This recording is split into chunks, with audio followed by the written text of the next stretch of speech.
in the first game. Alright, that's not it. I think I have to talk to the, Now, what can I do for you? I'm looking for more intimate You're in entertainment. luck, friend. The wild mare employed That's not what I was find them talking about. upstairs. They handle their own coin, too, so you see anything you like? There we go. Okay. Pelagina, my friend, you're out. Seraphim, you're in. Accept. Anchors away. Anchors away. Alright, let's see. Seraphim, you're in the middle. Sodi in the back. Maya and Ishiza leave you towards the middle. Alright. Let's go see what kind of trouble we can get into here. On this fine, what day is this? Wednesday? Yeah, this is Wednesday, isn't it?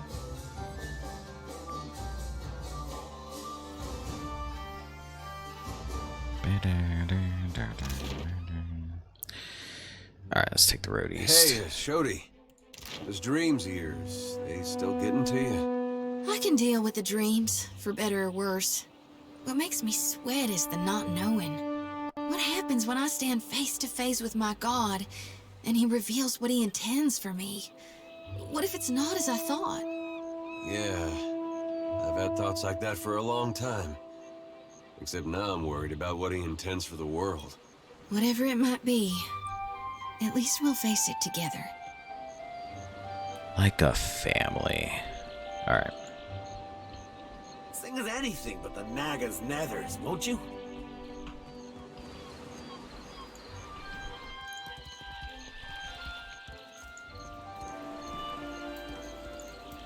Let's head towards the east. It would be really cool if I could get this whole city, like, checked out by the end of the stream, but I don't know if I'm gonna have enough time. Because I have the Gullet, the Brass Citadel, and the Sacred Stair, apparently. Let's check the Gullet out.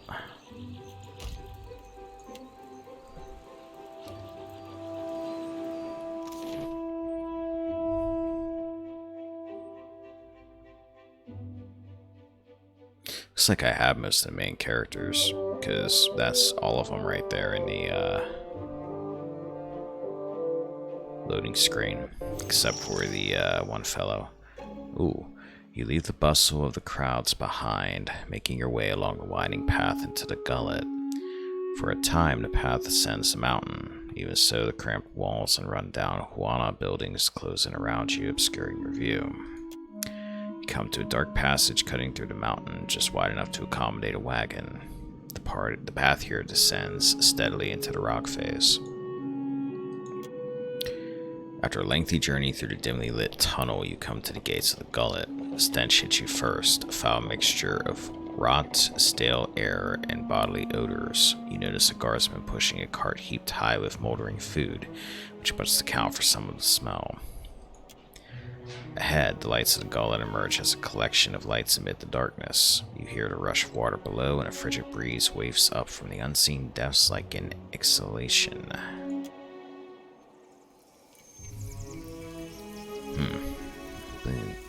This place actually got an intro. I don't think the other one's got an intro like that. Traveler, have you any food? Surely you've a scrap to spare. Now, hold on. It'd been really funny if there was some food in this barrel next to her. Oh, where are you going? Oh, okay, I guess it's you I need to talk to. I thought it was that big guy.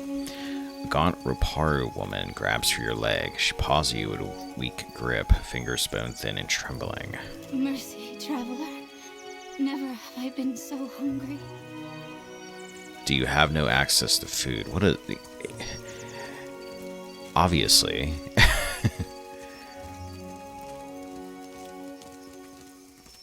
Let's see. I'll give you some food. The woman snatches the food from your hands with a surprising speed, eyes darting a glance for any onlookers before she shoves it between her teeth. She gnaws desperately, swallows, chokes, chews again, and speaks with a mouth half full from the next bite. I lost some aged shark meat, which is not necessarily the food I wanted to give her, but Thank you. I'll share it, I swear. Thank you, traveler. The Roparu touches two gaunt fingers, knuckled fingers to her lips. Ask a stupid question. Do you have no access to food? Always there is prize share. The pile has grown leaner these years. Pride shares the distribution of wealth. Little falls to our pile that is not rotten or sour from this week and maybe before. What do you mean? She shakes her head. Forgive me, I say too much. If you would know more, ask Anoi. Our elder listens to those in need, and he speaks out of earshot of the guards. He's there, in the house to the right when you cross the bridge. He can speak of the hunger. Her quavering arm points towards the southeast. Who's the leader around here? She chuckles darkly. The gullet is a lawless place, forgotten. The only authority here is the Matarus, and they don't work on our behalf. But if it is a wise man you want, seek Anoi in his home. He tries to keep us safe and fed. He does not always succeed, but he does try. Trying's worth a lot down here. Can you tell me how to get to Delver's Row? The black market. I have heard of it, but I have never been. I prefer to keep my head on my shoulders, Akira. But Anoi might know. Though he is blind, there is no part of the gullet he does not see. So he's Daredevil. If Anoi cannot help you, ask after Firna. She's the tavern keeper at the Hole. Her ears hear many secrets. Alright, Coolio will check all that out in the Mo.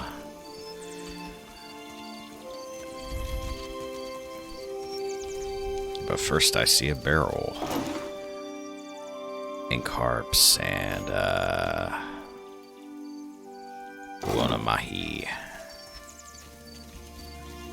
We have a cave right here. What's in here?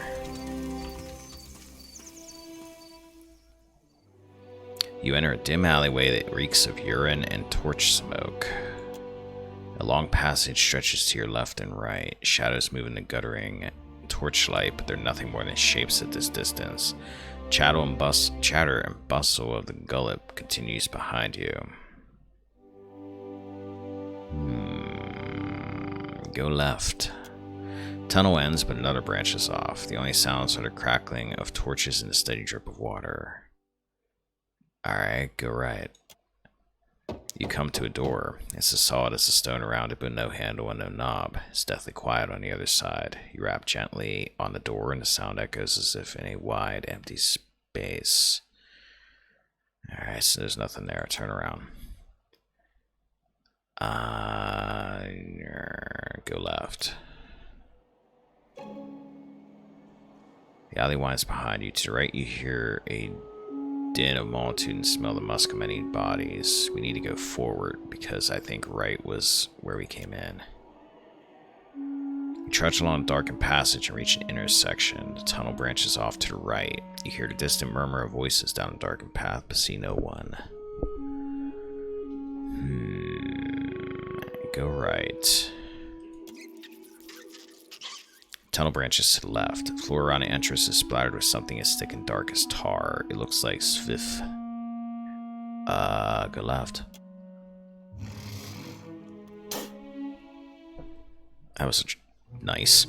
A handful of guards emerge and block your way, crossing their thick arms over their chests. One of them spits a viscous black glob at your feet. He rolls a dark plug between his teeth. Better head back, friend. This invitation only passed here. Alright, we'll turn around. I don't want to attack them right now. Go right.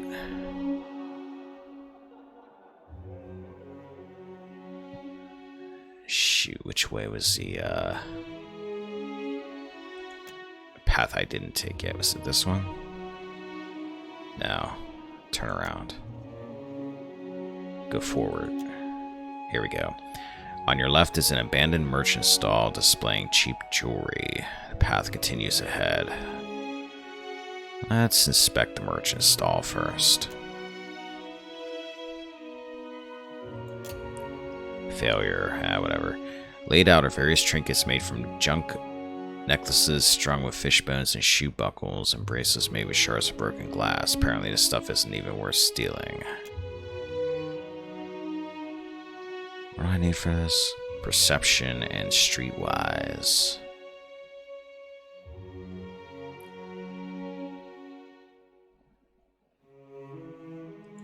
Go to the exit. I want to see something. Do I have anything that'll boost my perception?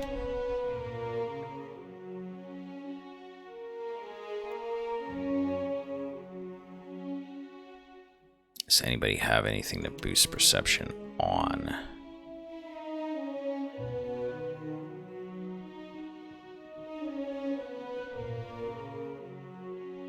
Dexterity. +1 perception on that necklace.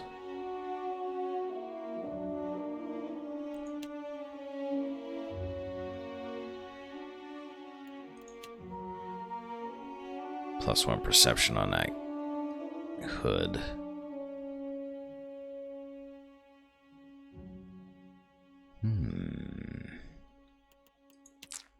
Wonder if that necklace would be enough.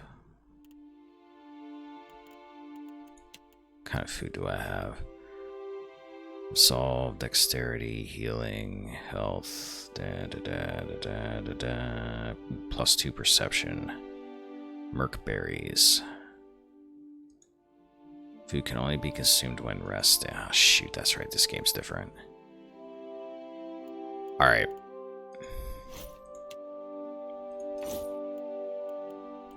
We'll switch their stuff temporarily and we'll go check us out.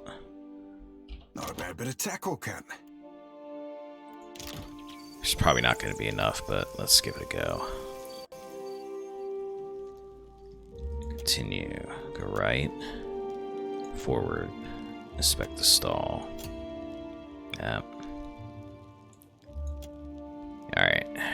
Let's go forward. Tunnel opens to your right. Rats squeak and skitter away at your approach, way before you corkscrews in the darkness. Let's go right. Stone floor is littered with fish bones and bread crusts and stamped with footprints in all shapes and sizes. Voices echo down a passage ahead of you. Let's go forward. Passage opens into a large cavern. Below you, ramshackle buildings crowd together like broken teeth. A maze of streets winds between them, some barely wide enough for two to pass abreast. And yet throngs of people fill the narrow streets and tiny plazas, their voices rising with the smoke of hundreds of torches. Explore the neighborhood. You pick your way down the worn, uneven stairs and descend into the hubbub below.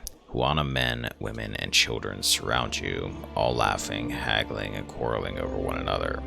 You notice a few foreign faces, Valians, Adirans, and even a few Rautaians slipping through the crowd. A heady mixture of frying fish, unwashed bodies, and acclimated refuse permeates the air. That's just sounds awesome. You take it all in, moving through the masses without incident. I'd rather not take that in. Continue exploring. You come across a corner where a pair of thugs, a man and a woman, have surrounded a Huana man. He has a pot belly and a nervous expression, and he's backed himself as far into the corner as he can. The thugs advance. It's an exchange. You pay us and we don't hurt you.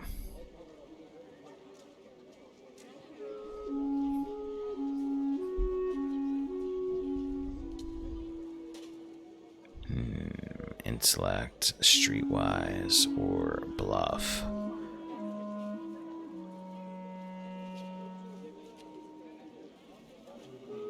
Let's go with bluff. Mataru are coming. You better run unless you want to see the bottom of the old city. Thugs look at one another. I'm not taking any chances. They hurry away, but not before shooting a final look of warning at their erstwhile victim. The Wana man thanks you and nervously scurries off. Okay, that was simple. Continue exploring. Nothing of relevance catches your attention this time. Okay, I guess I keep exploring and different things happen. You come across a Raparu man and woman sitting on a rooftop. watching the activity below. They're passing a pipe back and forth and talking quietly. He gnaws the end of the pipe nervously. My neighbor disappeared near the Undercroft weeks ago. She shrugs. Always smugglers and pirates lurking there. Some of them turn to slaving. He nods, taking a puff. That's for what I stay away from. Delver's Row. Plenty of bad sorts there. She holds her hand out for the pipe. Akira, but they are the only sorts who pay. They lapse into silence, smoking peacefully. You find yourself in the middle of a shop-lined street, packed shoulder to shoulder with the people around you. You can barely move. Ooh. But you know how pickpockets operate. You keep your hands over your valuables. As a passerby rushes against you, you feel a hand reach for your purse. You grab its wrist and pull the thief towards you. And then beat the ever-loving hell out of them because they just tried to pickpocket a barbarian that looks like Conan. Stupid thief. Before you is a Huana child. Her eyes are wide with terror. Okay, never mind. Never mind.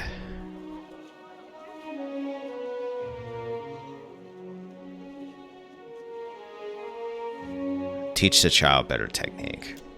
She's wary at first, but she slowly draws closer as she watches your quick practice movements. With your encouragement, she mimics your deft maneuvers. She does quite well. She thanks you with a mischievous smile and turns to go. Child disappears among the crowd. You pass a busy stall where a man serves muck brew in chipped shells. A rich, nutty aroma rises on plumes of steam. You hear a gasp of surprise behind you and see a small group of people huddled together, chattering. Listen in. An elderly man shakes his head. Any with eyes can see they do not build ports for our sake, yet the queen allowed their fort in the city. The woman next to him clucks. Akira, the place is so high, even her head is in the clouds. Another man shrugs. At least the Rautians will drive the other foreigners away. They make too much trouble for the other tribes, then they flee and crowd us here. The others murmur in agreement. Before you can hear more, the teeming masses sweep you further down the street. Let's keep exploring.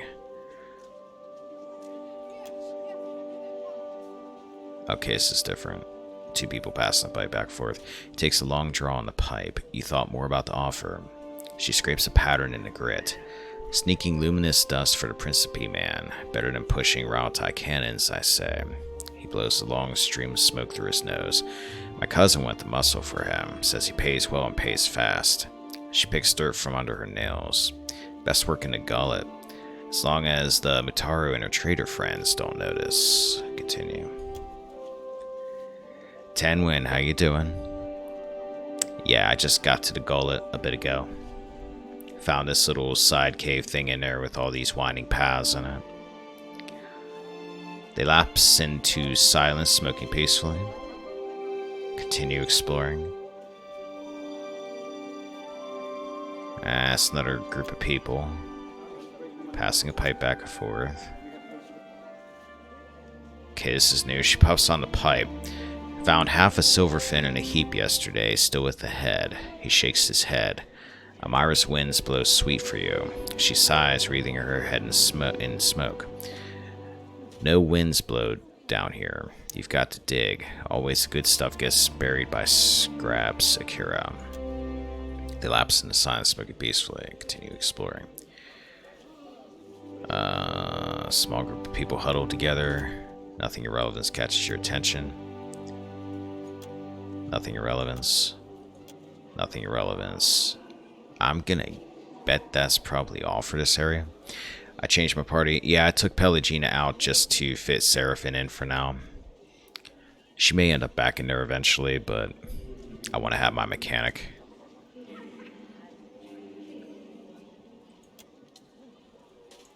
Yeah, get out of here. Doesn't look like there's anything here. Alright, go forward. Rats flee your path as you trudge back down the tunnel. You reach an intersection that continues to your left and right. Let's try right. Oh. You make your way forward, feeling the walls to guide yourself in the darkness. Your hands come away slimy. You smell something foul further down the tunnel, the stench of loose bowels and the metallic tang of blood. Ew. Did I pick up her quest first? I don't believe I did. How do you pick her quest up? At the end of the tunnel, you find a body slumped against the wall. Stab wounds rend the corpse's clothes and flesh, and his arms and knees twisted at unnatural angles. Treasure? Search the body.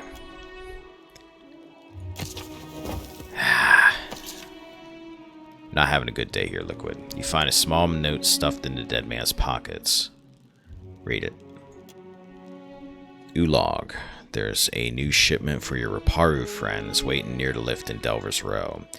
Come get the food for the cave stink rots it. Your mad Captain Marina. P.S. Give the old man my regards. I put an extra quickie in there just for him. P.P.S. Don't say I never done anything nice.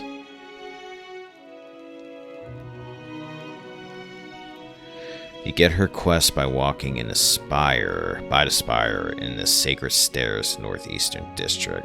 No, I didn't get that yet. I haven't actually been to that district yet.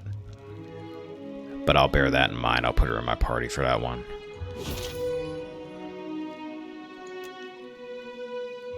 Turn around. Go forward. Okay, wait a minute. Turn around.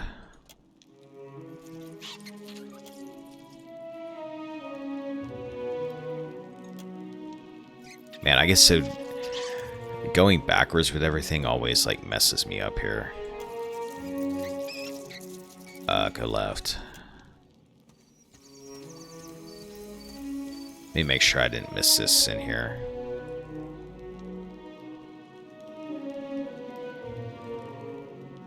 Did I return to Akamir? No, I pretty much turned this on and left the Valian district, or the Valian building, and then came straight to the gullet. What was in Akamir? Remind me, because it's been like a number of days.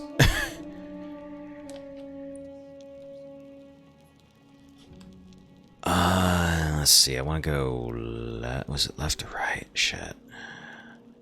Go right. Forward. Forward. Forward. Okay, we've been everywhere here.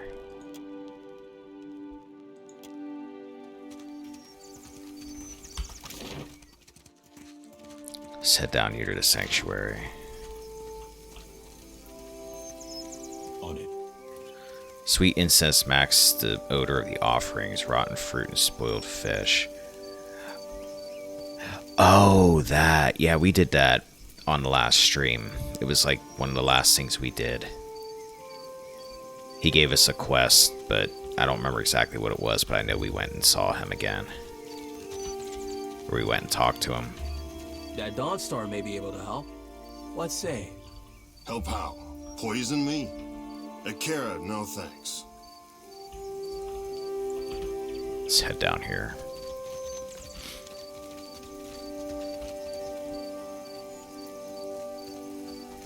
Yeah, he wanted us to hunt down something for him and the other archmages, I think. Will do.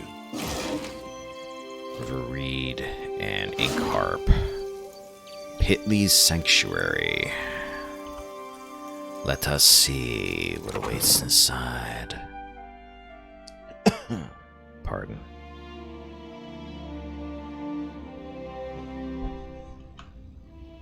It's Pitley.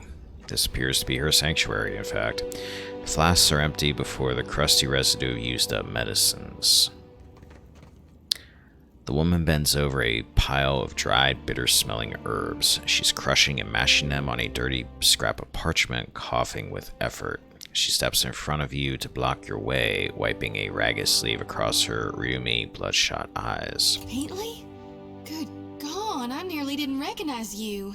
You look more death-warmed over than Dawnstar. Adir seems pleased with this. I didn't see you there, Shody. Listen, you and your friends should move along. She turns her head and stifles a croupy cough. I'm not feeling so good, and I'd hate to get you sick. Are you ill? You just told me you were, but I thought I'd make sure. Nothing a little ginger root and some bed rest won't cure. Please, let me be.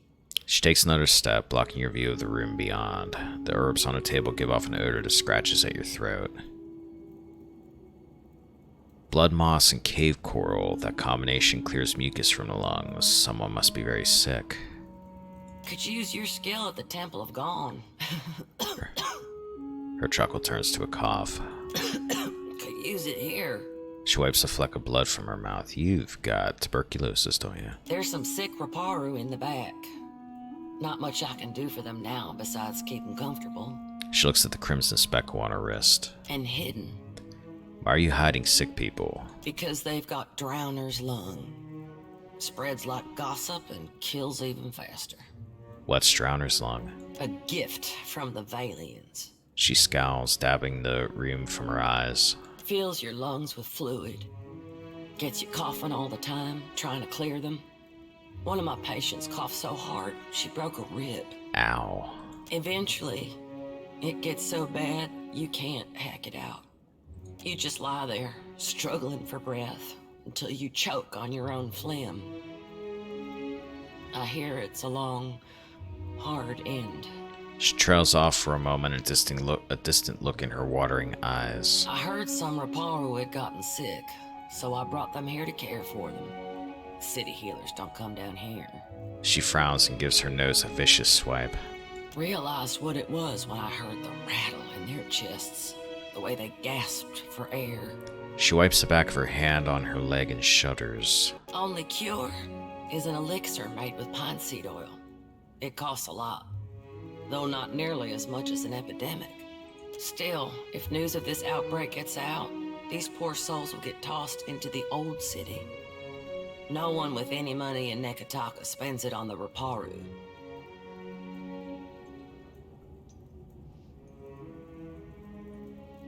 I see. Is there any way to get a cure? You can get nearly anything on Delver's Road. Only trouble is finding it, and paying for it. So that's somewhere beneath the gullet. Unfortunately, the children of the Dawnstars don't have many connections in this part of town. She turns away, whooping and hacking into her arm. But I bet you could find someone at the tavern who knows where Delver's Row is. Criminal types like to wet their throats after a long day of lying, cheating, and stealing. She chuckles herself into another coughing fit. What interest do the children of the Dawnstar have in the gullet? About the only honest one. The Raparu here are treated like garbage. Even made to eat garbage from that scrap heap opposite the lift. She shakes her head. And Dario and his Principe scum took advantage of the neglect down here to set up the black market on Delver's Road. Dario? He runs most of the criminal mischief that goes on here. Some say he's an old Valian traditionalist.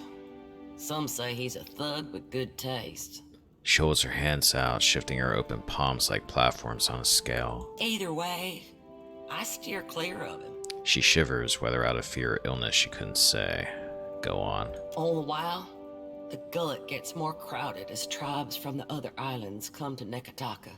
Some are driven from their homes by pirates, raiders, even trading company thugs. Her eyes darken. Others hear stories of the foreign wealth pouring into the city.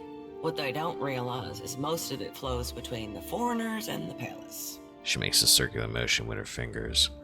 So the Dawnstars are helping out. As best we can. Most of us came from Raid Saris after the Vorlis Plot and the Saints War. Or we were born to families that did. We remember what it's like to scrape by. Her eyes straight at a stained spotted floor for a long moment. I see. Some days, I think maybe this is why Aethys brought us to Deadfire. So we can do some good. Other days, I'm too damn tired. She arches her back, popping her spine. I can't stand it when people do that. Nothing drives me more nuts than people cracking bones.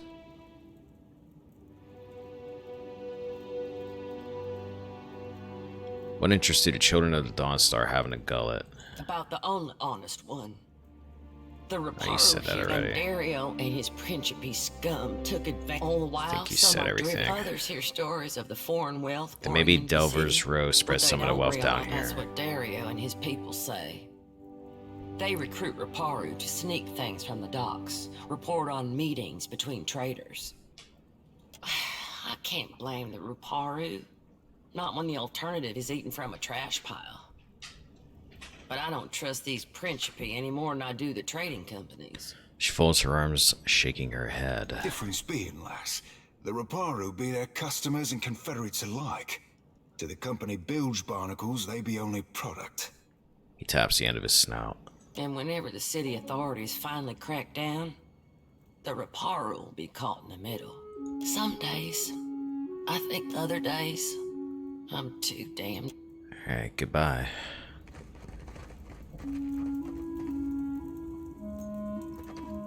Scrawled prayers summon Huana script stashed in the shrine. I won't steal from you. Hi, how are we doing today, everybody? A bitter-smelling sludge fills the cups. Potion of the focused mind. You guys don't need that. It is difficult to speak. A wet, labored breath gurgles in his chest. She shudders and coughs. It is difficult to speak. Alright.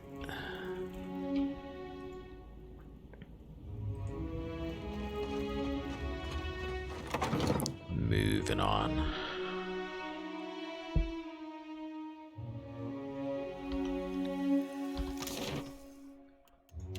Ishi's crap is harder to get out of leather than tar. This is the second time he's gotten my boots. It's a phase. He's just trying to cozy up to you, Firefly. Well, I was sneaking him some extra seeds. Can you make him target who he poops on? 'Cause I got someone in mind. This sounds like a story. Tell me everything. Better not be me. I've somehow managed to make it almost 40 years in my life without having a bird crap on me yet. Don't really want to start anytime soon. I mean, it's hilarious when it happens to somebody else, but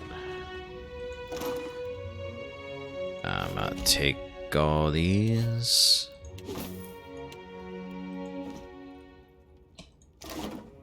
And what we got here? Clothing and some more mushrooms. Guess we're coming back there later for something. Looks empty at the moment.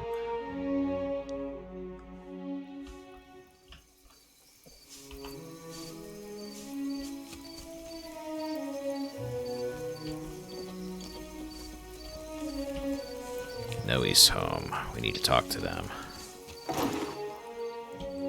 Pry bar.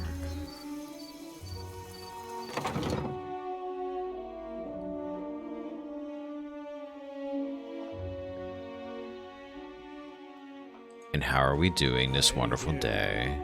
Do you really hear me? An elderly Reparu man squints in your direction before blinking profusely. He hobbles closer, bare feet slapping the splintered floorboards of his abode. What say you, boy?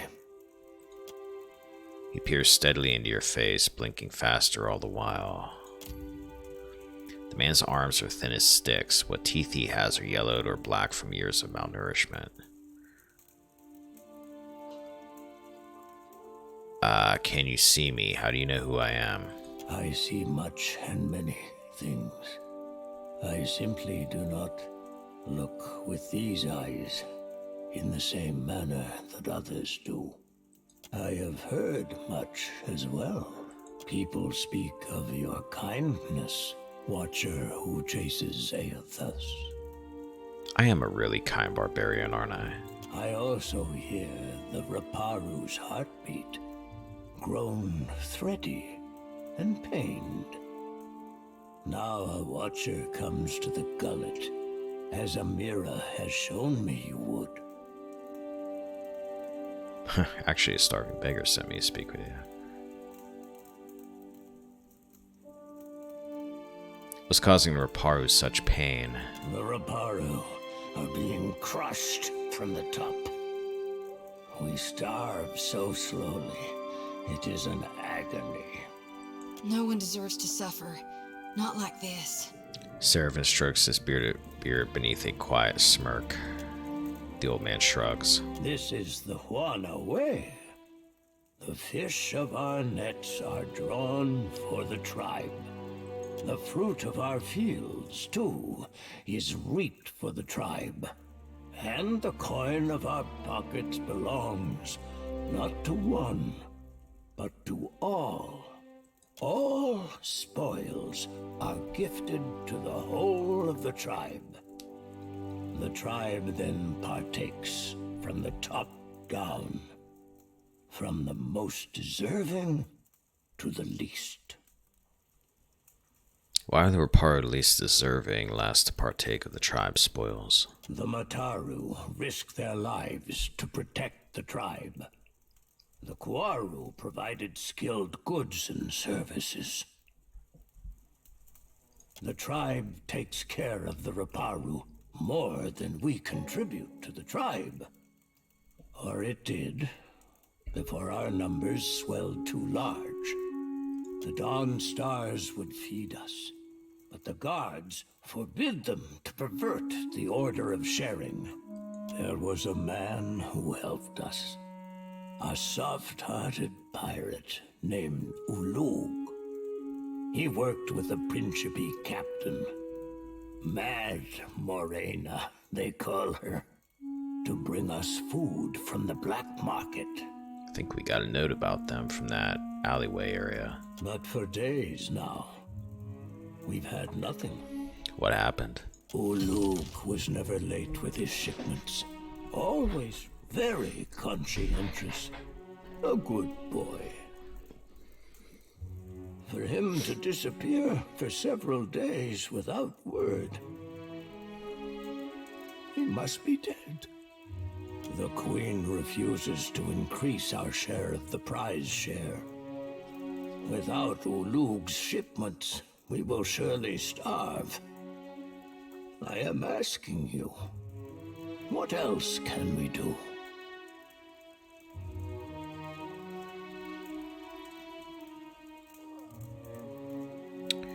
You need an advocate. And luckily for you, I'm real good with diplomacy. I'll speak with the royals of Serpent Crown on your behalf. If the queen isn't feeding her people, I doubt some newcomer has the clout to change that. He casts his gaze to his side, eyes wandering. Perhaps you can achieve what those of my caste cannot. Gain us favor with the crown. And always, we Raparu will be indebted to you. And I guess if that doesn't work, I can always use another option, because it asks how else can we resolve the food shortage. I'm looking for a place called Delver's Row. You mean the black market that lies nestled in the depths of the Narrows? Yes, that Delver's Row, not the other one. The guards do their best to stomp it out, but they are a single boot against 1,000 ants. Them pox-riddled arbor hogs would be better served taking towels to the sea, for all the drying they'd give it. I do not know how to get there, but someone at the tavern might. I found Ulog's body in the Narrows. The noise stills for a moment, only moving to blink his black pebble eyes. When he takes a deep, shuddering breath and exhales all at once, his damp breath smells like bile and illness. It was as I feared, then. Tell me, how did he die? Was it fast, at least? Painless? All I found was a bundle of severed limbs. Jeez.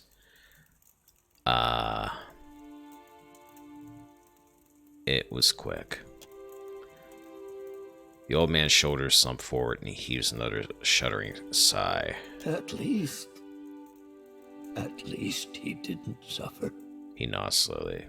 If the Mataru would only protect us as they ought to, our people wouldn't be prey to those crooks. and cutthroat who prowl the Narrows like sharks. Anger makes him shake. Thank you for your honesty, Watcher. Few are there who will deliver bad news in all its sorry truth. You are welcome for my honesty. Speak, and I will listen. I've lived for many years in this gullet. My skin and bones have withered with each year, twisted harder, so that the Raparu now call me Taki Takiri. Though you can see, I am not very big or much sturdy. If a dispute arises within the gullet, I will see it resolved. That I can promise you. Tell me about the Gauntlet. What's the history of this place? Both time and tragedy have rotted the gullet into a place of filth and crowdedness. Once, we Raparu lived in a fine neck of the city. That time has fallen, and with it, the ruins of our old city under Neketaka. Long before the foreigners swarmed us, a sea quake rumbled our city, and the mountain cratered down. Many cried to Andra, and were swallowed for their efforts. His dead eyes flick side to side. Now the Mataru send us into the ruins of the old city to be punished. Within that pit lies darkness and death. Not silence, but an end. Alright, farewell. So you're saying you're literally a pirate of the mind? You sail in and steal people's thoughts? Behold, lass, I'm the original psychic piratical. Not hardly. Even I've heard about Malnage. She's a cipher like you, ain't she? Only older. Ugh, had to dredge up my cruel rival.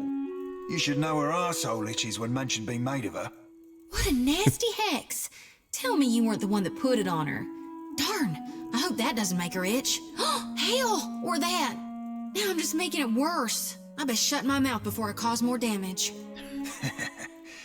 I like your style, kid. As do I, as do I.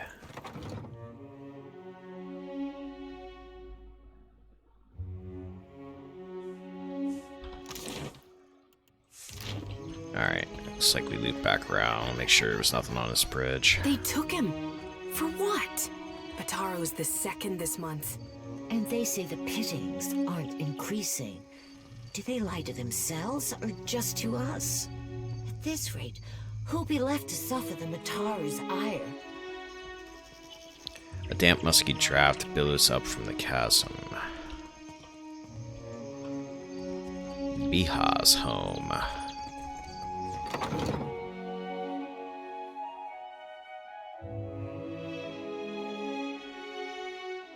Hello? And another house we'll be checking out later, it looks like.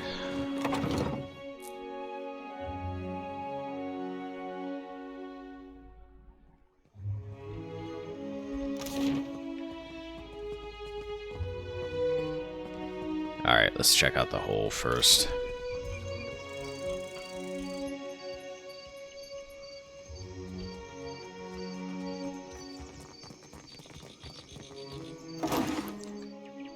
Ripple sponge. Will do. Beneath the dirt and mildew, these carvings look finely detailed and very old. The hole. First, the crate.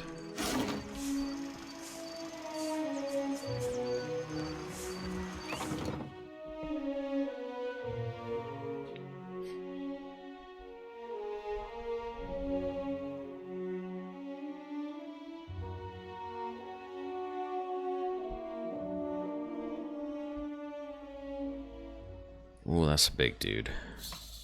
That's an ogre. How did you hear that? About a boss. With my own ears. Dario said there's treasures in that pit. Shh! Have you lost your wits? Ain't exactly an hole in the wall, is it? On, well, account of it being an hole in the floor. Never mind. Hot wind, redolent of vomit and mold, wafts from the hole. Ugh. Is that like a puke pit or something?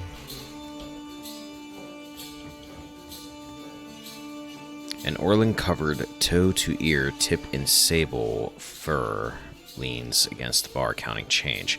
She gives you a wide, easy smile when she notices your approach and slips the coins into her pocket with a wink. Hey, fresh face. Welcome to the hole. Just got 2 rules, yeah? Keep your hands to yourself and don't fall in. Need something? What's the story with this place? The hole's been here so long as there's been a gullet. Though it ain't always been mine. What's a neighborhood without a place to get pissed drunk and lose your pants? True. How'd you end up here? Well, it's a bit of a story. See, I rode a whale into port in the middle of a storm. The Juana took one look my way and knew there was no one who could run the hole but me. That's a hell of an entrance. I had some other questions. Of course. She spreads her furried hands wide, inviting you to continue. I'm looking for a way into Delver's Row. No doubt you'd fit right in. But getting there? That's dangerous business, fresh face. But it ain't none of my business, I suppose. If you're dead set on dying, you'll find Delver's Row in the Narrows. Those twisty alleys carved into the mountain on the west side of the gullet. But since I heard you've been good to the folks around here, I'll tell you how to get there without getting yourself dead first. Take a right the first chance you get. Then keep going forward until you see a merchant stall. Look close. There's a secret hallway behind a curtain there. That's your entrance. Okay, so merchant stall. I'm sure I don't need to tell you this, but all the same, you'd best watch yourself in Delver's Row. The crooks there will kill you just as soon as cheat you out of everything you own. If Dario doesn't gut you first. Who's Dario? You stick around the gullet long enough, you might find out. I'd like to buy something. What you need? You know any sailors looking for work? Sure, I know a few folks who need coin, and a...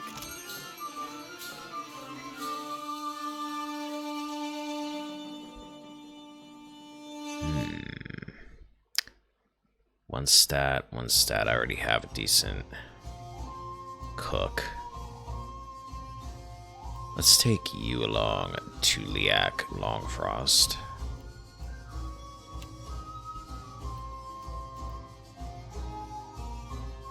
I already have a decent cook. It has 1 trait, so we're gonna go with that for a moment. Save it.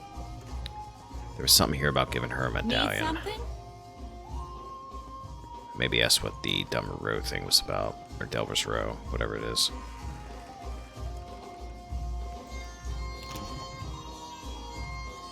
Deckhand.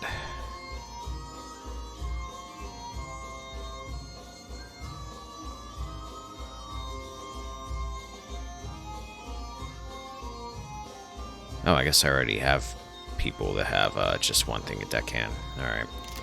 Well, hang out then.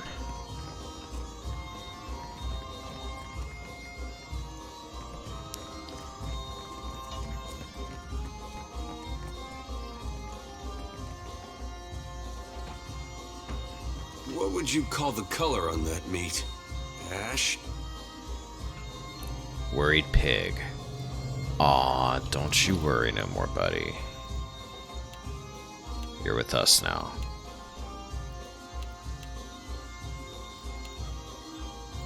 Damn it. Alright, here we go. Oh, we got the... Okay, that's a note. Onyx. Bonus to perception, and your party receives enhanced defenses against attacks of applied disease. Alright, you just hang out with us, buddy. Ink harp.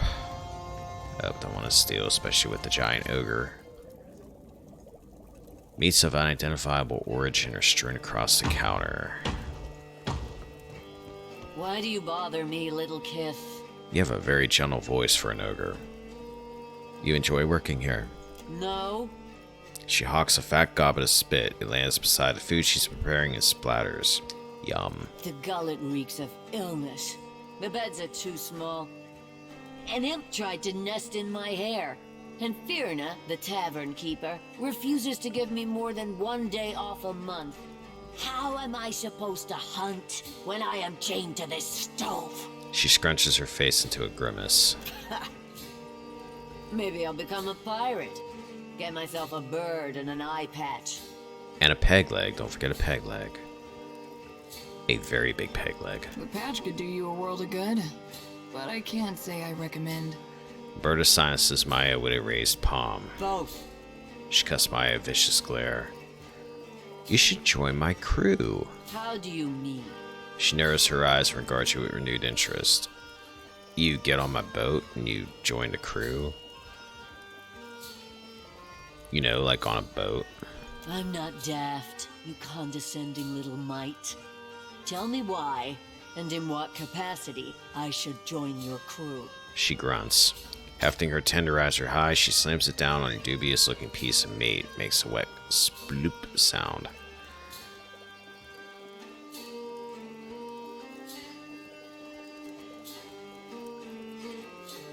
Could use a pair of sure hands in the rigging. It's been too long since I felt the wind on my face.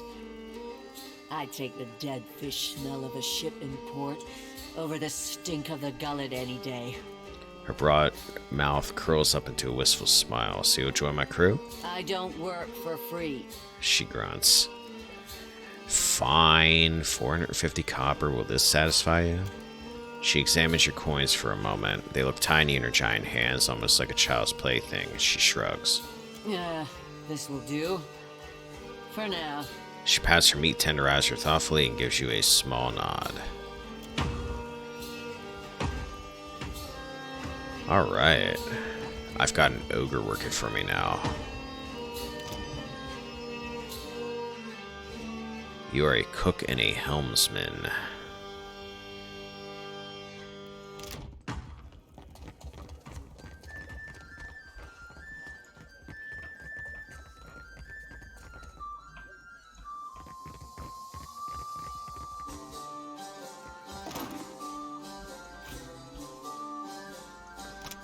Whale's Wind. Ingredient. Thought that was some kind of like a special cup. Looked like a freaking... I don't know what.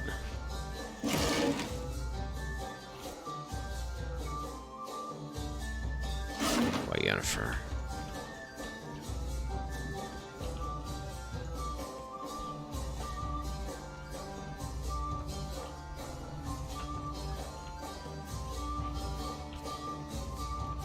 Here's Seduzo. Srautian sits ramrod straight. On the table near her are a half-empty liquor bottle and a small porcelain cup. Both smell of anise. She looks like she's trying to blend in, but her unnatural stillness and her bright, spotless attire make her stand out like a reef fish against the rocks. Her eyes find you.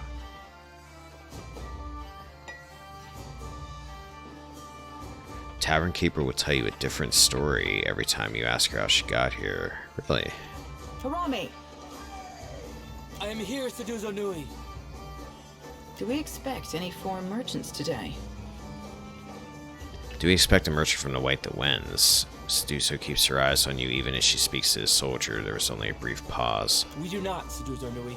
Captain shifts uncomfortably. Then state your business quickly. I want to avoid another surprise. She glances around quickly as if she expects someone to jump out of another corner of the tavern. What's your business in Nekataka? I'm very nosy and I'm curious. Nearly done, I hope. I sold a consignment of iron and cultural coral, and will return to Rauatai with vorals, merkberries, and Andra stars. She shifts in her chair, tugging at her conspicuously clean and bright clothes. Are you writing that down? She raises an eyebrow at Seraphin. Nay, lass. We're merely moved to a momentary bout of verse by the beauty on display before me. Player. He clears his throat and secretes the scrap of paper into a pouch so that he puffs out a heated breath. Let's hear it, Seraphim. They're very bawdy rhymes, Cap. Not meant for prim and proper mercantile types. He rubs the back of his head. Ah, you blue softy. You're gonna share it with your scofflaw friends and not us? Aye, aye, milady. Strictly for more personal use, if you be catching my drift. He winks. She looks at Seraphim as though he were a particularly talkative rodent. She turns back to you. Anyway, that's what brought me here. She fidgets with her cup.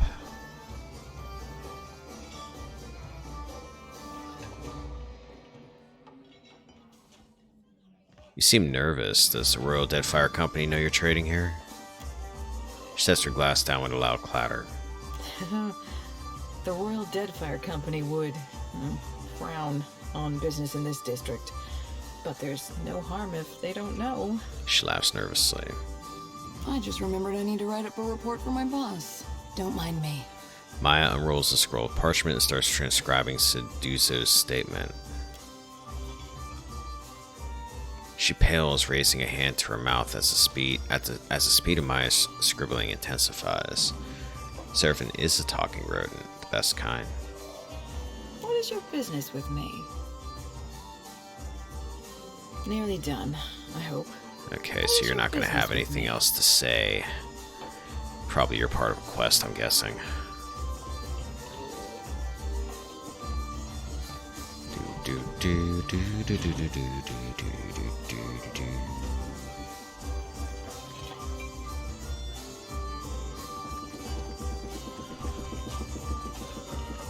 Wove we upstairs.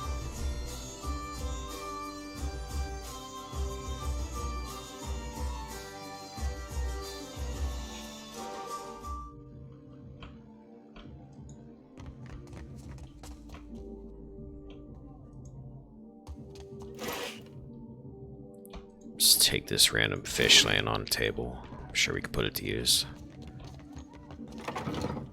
Save it before I go any further.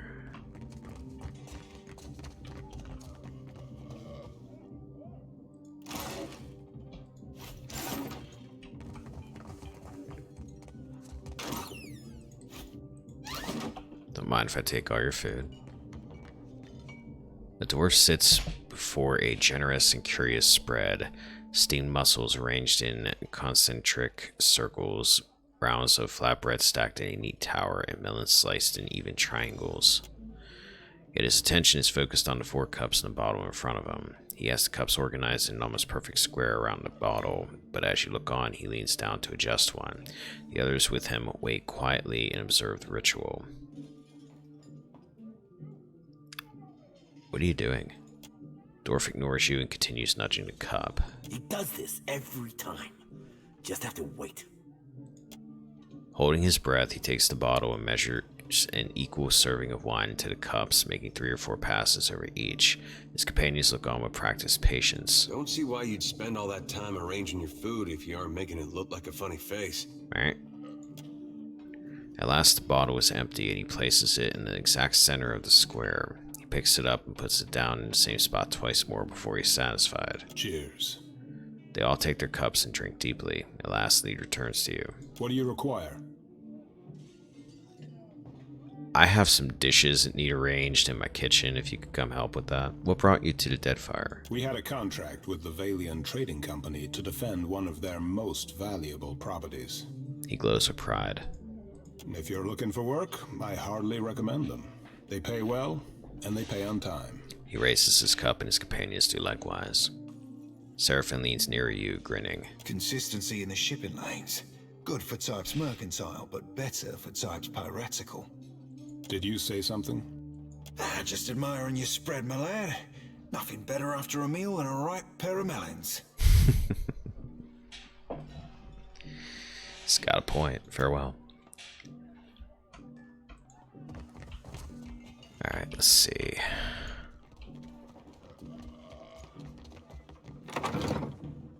Ooh, a laboratory. And nobody inside. 'Tis a mystery. My fingers be fat and furry, but they're ever easy breezy, wet and sleazy. Aw, it's a forsake. Come here, buddy. Dude the Six Toes Cat.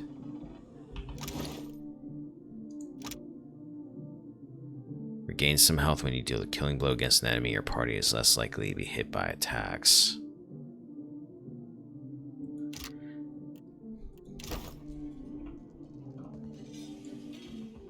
I've picked up a lot of pets in this town.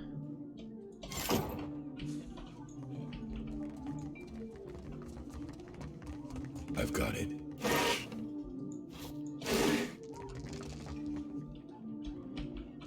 Let's lead out to the balcony.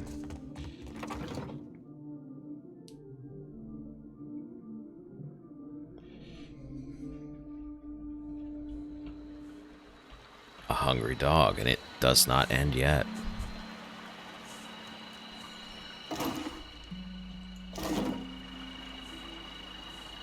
Deuce.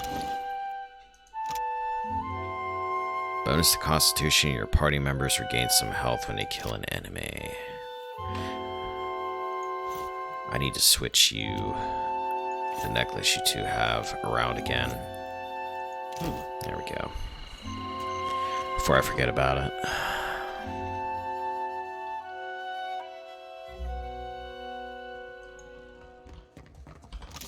Alright, let's go back out of here.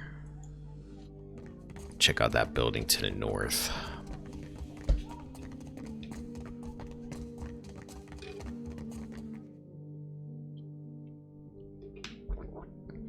And I think we're actually done with the gullet already, other than checking out the Delver's Row.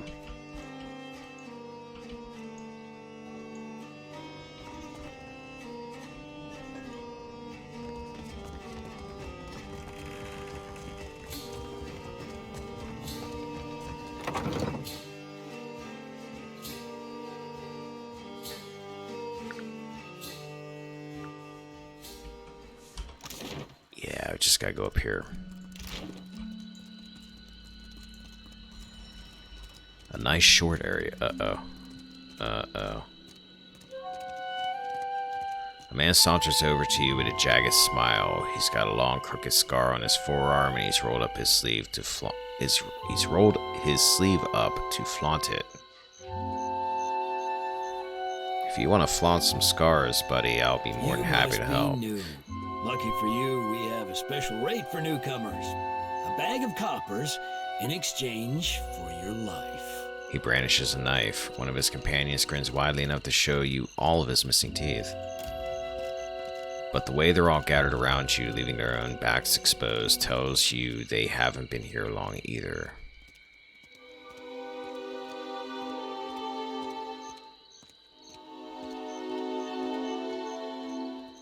This'll be fun. The thugs look at one another and exchange a few panicked whispers. It seems we've made a mistake. Forgive and forget, no? He smiles, backing away. Like, did you not get a good look at who you approached? Do you not see our weapons and armor? They hurry off and disappear back into the crowd.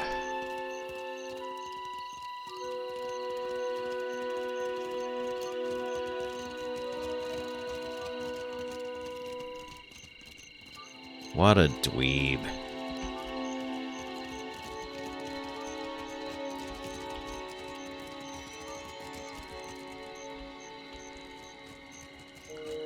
Alright, we were there.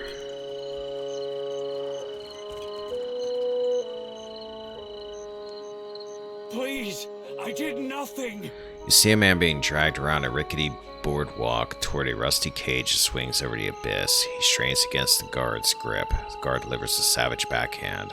Enough! Or do you wish to consign her to the old city as well? The warrior casts a meaningful glance at a woman standing a short distance away. Let him go! She screams at the guards, but she doesn't dare approach. The man notices her. His face lights up with shame. Bia, I'm sorry. Oh, Bia, I've been in your house. Your tongue flops like a dying fish. I tire of its stink. Lower him down!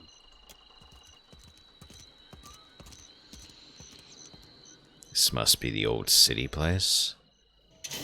Guards drag the Reparo into a metal cage and lock him inside. He shouts and rattles the bars as it is lowered over the edge of the platform. Eventually, his screams are lost to the depths. May Tangaloa devour your souls, you cold-blooded eels.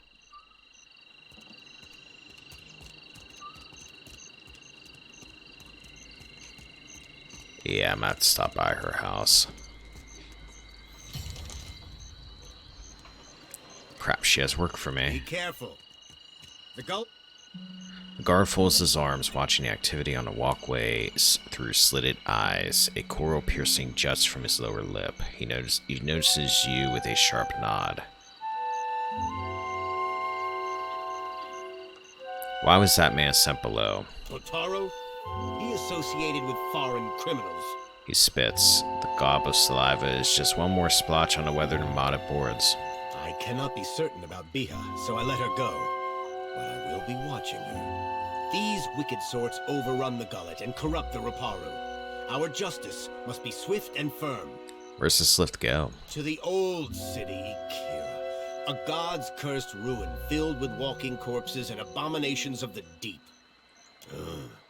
And the remains of lawbreakers and troublemakers. The gullet is no place to wander. Watch yourself for rowdies and pirates. Where's Bia now? Hers is the first house you come to. Just there. He points southwest across the walkways. You'll probably find her there. I want access to the lift to the old city because I know at some point I'm gonna need to go down there. Are you mad or merely lost? That place is a punishment for the lowest sort. He waves a hand toward the exit. Go and explore someplace with pleasant views and fresh air. The harbor, or Hariki's Overlook. Nekataka has a rich history, and some of it lies buried. I must see it for myself. He shakes his head. It's your neck, Kira. He whistles, and the guard standing by the lift looks over at him and nods. We will leave the lift down there for half a day. That should be enough time to come back to your senses. After that, you are on your own. The guard will let you pass. Though I urge you to reconsider. Farewell. I'm not gonna tell him about the folks with the drowning lung. That would be mean. There's the exit. What else is up here? Anything? A barrel. Pair of supplies. Which I'm apparently full on. Wheel groans with the cage's weight. It's slick with protective oil. Let's go see Bia.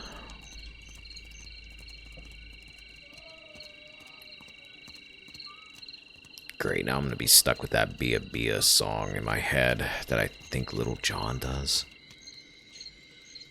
Here's the tip, don't go down the lift there.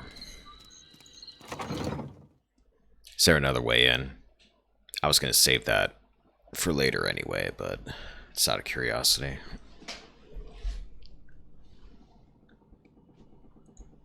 Was taking Bataro not enough for you?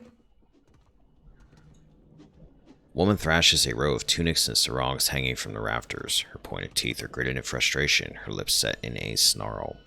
Clothes are spotless, yet she swings a handful of reeds again and again, grunting with each blow. Several children huddle together, whispering, looking on with red, tearful eyes.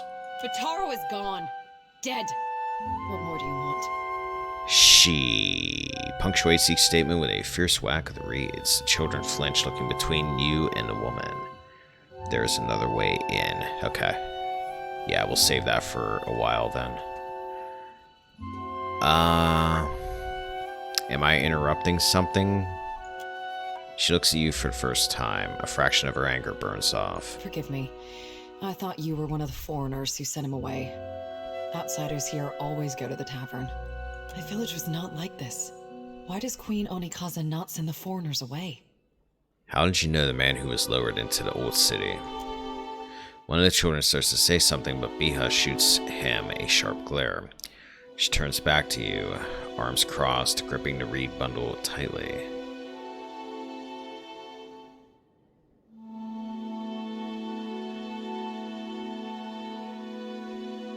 Because it only goes down for a few hours, and it'll go up again. If you were down there when that happens, you need to find another exit. Ah. Gotcha. He did Vataro is say about punished that. already, I say. Come to think of it. Whatever offense he gave, do not hang it on our necks. She begins swatting at the laundry again, though with considerably less gusto. He was trying to tell you something. Wait, I know you're scared, but I'm not here to harm you. We say the only thing that live in these depths are ghost eels. And fish eaten by ghost eels. I'm not a ghost eel. Which are you? Eels don't even have arms and legs. She turns away from you, striking the sarong harder and harder. The traders say they bring riches in their big ships. Fabric pops and snaps beneath her fury. Sweat is flying, splattering the clean sarong. But what reaches the gullet? Only crime and sickness, I say. She pauses, taking out a couple of swings at the sarong. Listen. The Rowatayans promise marvels, strong walls, and plenty for all.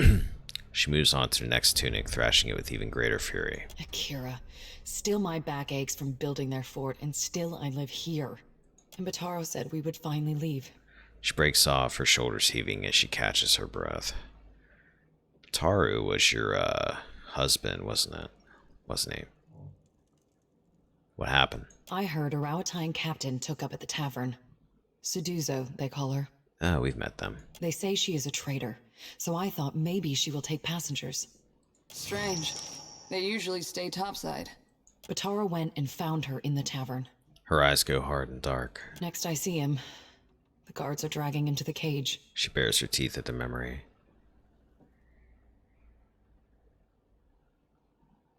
Maybe I can talk to Suduzo.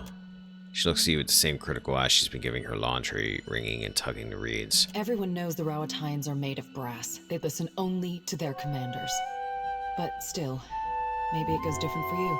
I've made a lot of people listen to me that you would not believe. She looks around, taking in the hanging clothes, the huddled children, and the warped and splintering wood walls of the shack around them. Bataro took some coin. Everything he scraped together working on the docks. And he went to bargain with the captain. I would offer it to you, but it is probably in the old city with Bataro. Or in someone else's pocket. Tell me about the Rowatayan captain. Suduzo. Bia is holding the reeds so tightly that she snaps one in two. They say she is a traitor, so I thought maybe she will take passengers. But she threw Bataro out. She looks down at the broken reed in her hands. Always Bataro was careful with his words, especially as a Raparu. But a Raparu in Nekataka gives offense just by breathing the air of his betters. How many of you need passage to Rautai? We are 6. 3 children, 2 babes, and me. Does no one else from the cast look after him? Akira. It was so in the village, where Bataro and me came from. But here, we are all strangers. No one looks in on the sick or cares for the children. I could look for Bataro. I could never ask someone to go down to the old city, but since you offer... She trails off, working the reeds between her hands while hope and dread battle in her eyes. It is a big and dangerous place. But perhaps he hid himself. Perhaps... She steadies herself with a shake of her head. Please, help him if you can. Or bring me news if you cannot. Can you take a different ship? She shakes her head. Many ships leave from Queen's Birth, but the Valians take slaves. She lowers her voice and glances furtively around. They say the Principe smuggle goods in the caverns below, but I cannot trust such people. But the Rowatayans have mighty cannons, and a big homeland they abandoned for ours. Perhaps there is more room for us there. No, I'm not gonna ask you about the coins. That makes me sound like I'm gonna be a 6, thief. 3 children. Such a strange question. A Raparu child is the child of all Raparu. At least that is the way in the village where Bataro and me came from. But here, we are all strangers. No one looks in on the sick or cares for the children.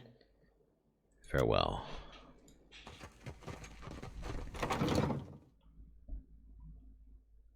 Alright, I think we need to go check out that row area now. I think we get everything else there was to do here. Yeah, let's go take a look at that.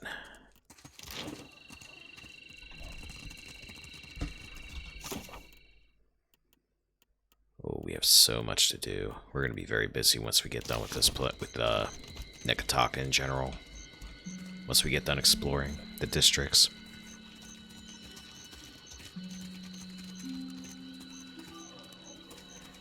And go talk to the captain and get the mother and her children shipped out. Actually, you know what? You're right. I completely forgot about doing that. She just mentioned them, too.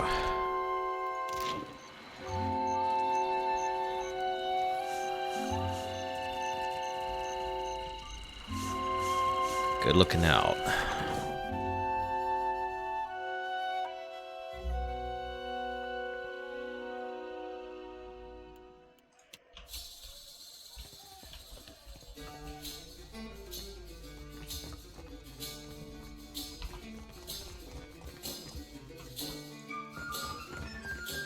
What is your business with me?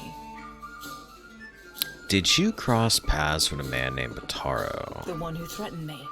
I shall not soon forget him. She raises her cup for another sip, scowling into the liquor.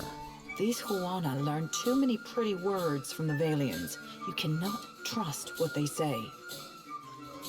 What exactly happened? This fellow wanted passage on my ship. As if I were the village ferryman. She tosses back the rest of her drink a little too quickly. I told him there was none to be had. Certainly not at his price. She upends her empty cup. Then what?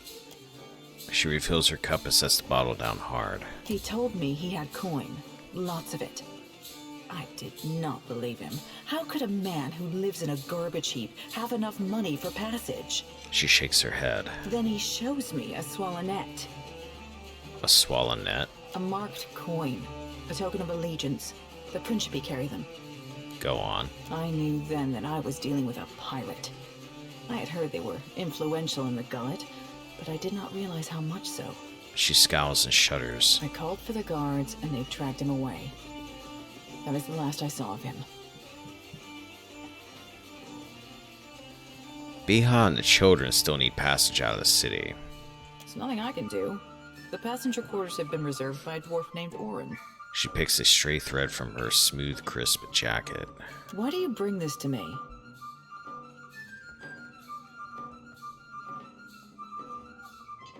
Tell me more about Orin. He and his people are gold-packed knights. Orin is... particular. She looks at her crew and they nod in agreement. Perhaps that is good. He just finished a contract to guard the Valian Luminous Mill. I hear animancers are also particular. He's upstairs. Just do not interrupt him if he's arranging things. She and her crew exchange another quick glance. Farewell, let's go see that guy. It's that, weird dude with the dishes. No? Talk to the captain a bit more. Alright.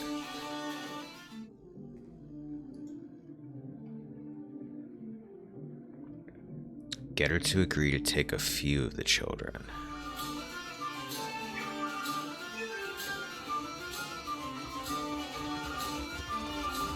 What is your business with me? There's nothing I can do. Why do you bring this to me?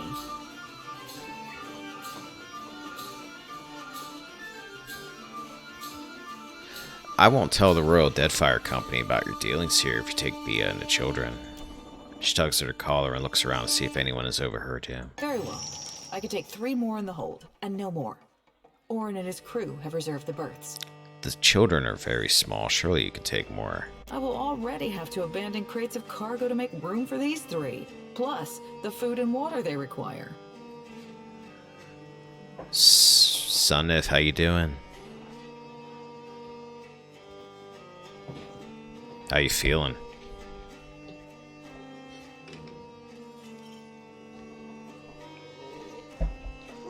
Very well. Send them to me. The sooner we leave, the better. Party on. She shifts in her chair, looking around the tavern as if she expects someone to jump out at her. Farewell. Go talk to Orin now, alright.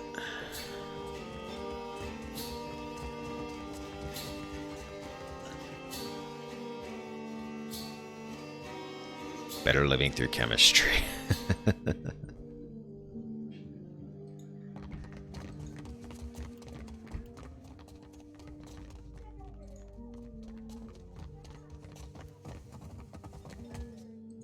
Alright, you done playing with your dishes or no?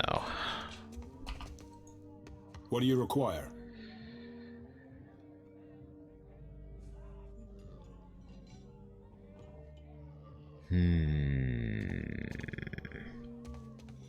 Orin? Don't lie. Do you know how hard it is not to lie? I've already lied once on this stream. I hear you've bought passage on Captain Seduzo's ship. Indeed. The good captain has 4 adequate berths, all equally sized, all facing the same direction, and she's promised to leave promptly. A most agreeable arrangement. He sips his wine. What would it take for you to cede your spots on Seduzo's ship? Out of the question. We're due in Takoa for another contract, and the client has already paid the advance. He sips from his cup and immediately runs a folded handkerchief around the rim. And we have already paid Seduzo. I couldn't possibly take back the same coins I have already spent. Oh, I see what's going on. He shivers with dread.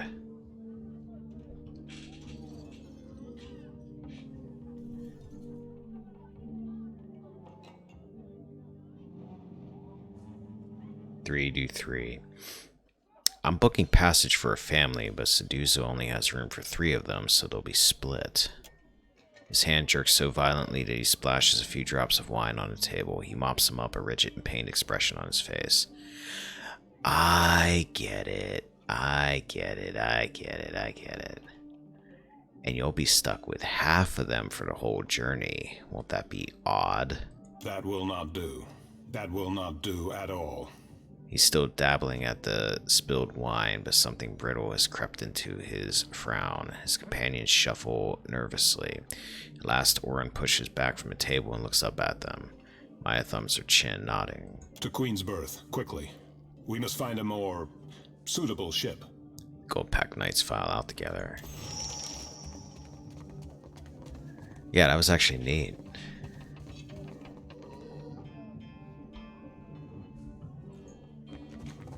That was neat.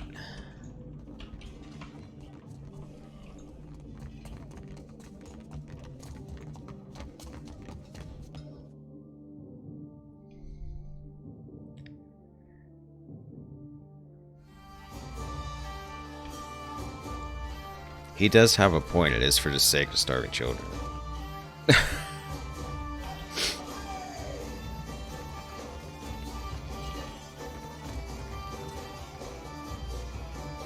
Your business with me. Orin won't be traveling with you anymore. It's for a good cause. She eyes you suspiciously, the shoulder with her shrugs. That is convenient for you. But never mind. If there's trouble, I'm staying out of it. The berths are paid for. You can send your friends as long as you promise not to make trouble for me. She glances from side to side, checking to make sure no one is listening. Just do it soon. I don't want any mess you've made to spill onto my decks. She looks at her crew and makes this twirling motion with her finger. Farewell. Alright, let's go see Bia. Bia.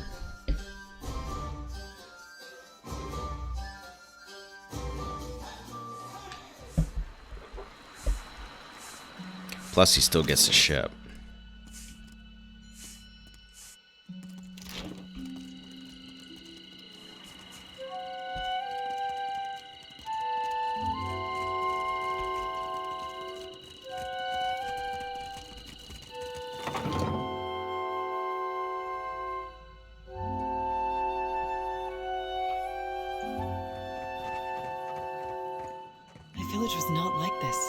Why does Queen Onikaza not send the foreigners away? Did you know Bataro was working for criminals? Of course not. He worked on the docks, I'm sure of it.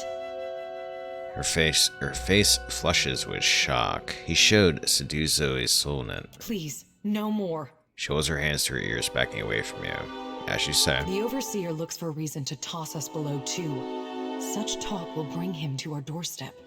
I spoke with Captain Seduzo about passage out of Nekataka. What say, then? Bia listens with cautious hope. The children look on with wide, round eyes. She's agreed to take you all. She's momentarily speechless. Her eyes filled with tears, she drops the reeds as she brushes them away. Oh, Watcher sure is something else, ain't he? Darnation, you're gonna make me cry myself. I am pretty neat. May Amira's winds ever blow sweet for you. We will pray always for you in this life and in each to come. She picks up the 2 infants and hurries the others out the door. Alright, there we go. I did my good deed of the stream for the day. Children are safe.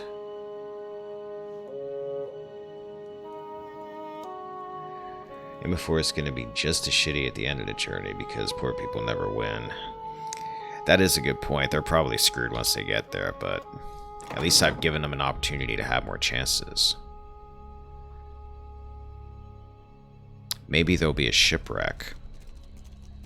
Oh, wait, hold up. I was going somewhere with the shipwreck thing, hold on. Anyway, maybe there's going to be a shipwreck. And they wash up on a tropical island. Right? And it's going to be one of those islands where, like, people will find them and they're going to be, like, thinking they're gods or something. So it'll give them all this food. You never know.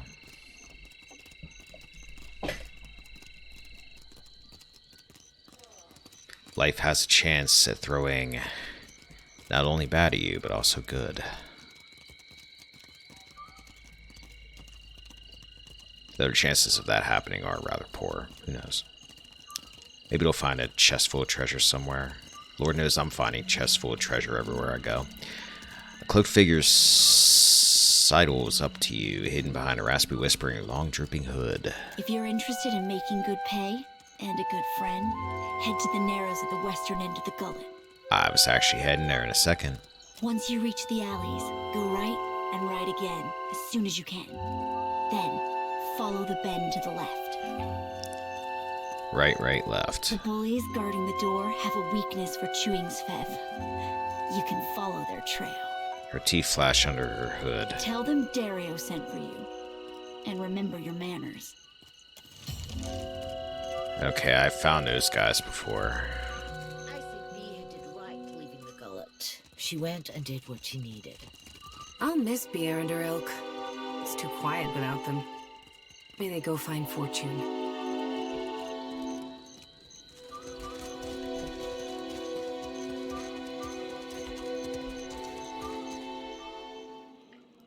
Continue. Right, left.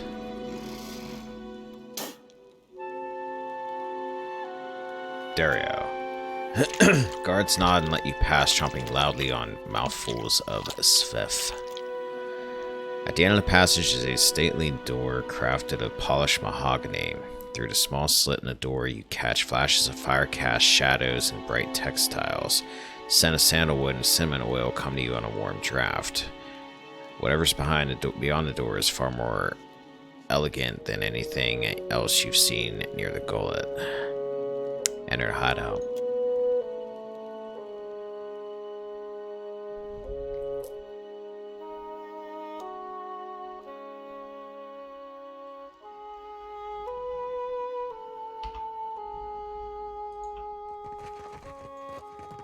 Don't keep the boss waiting. Dario the Lean.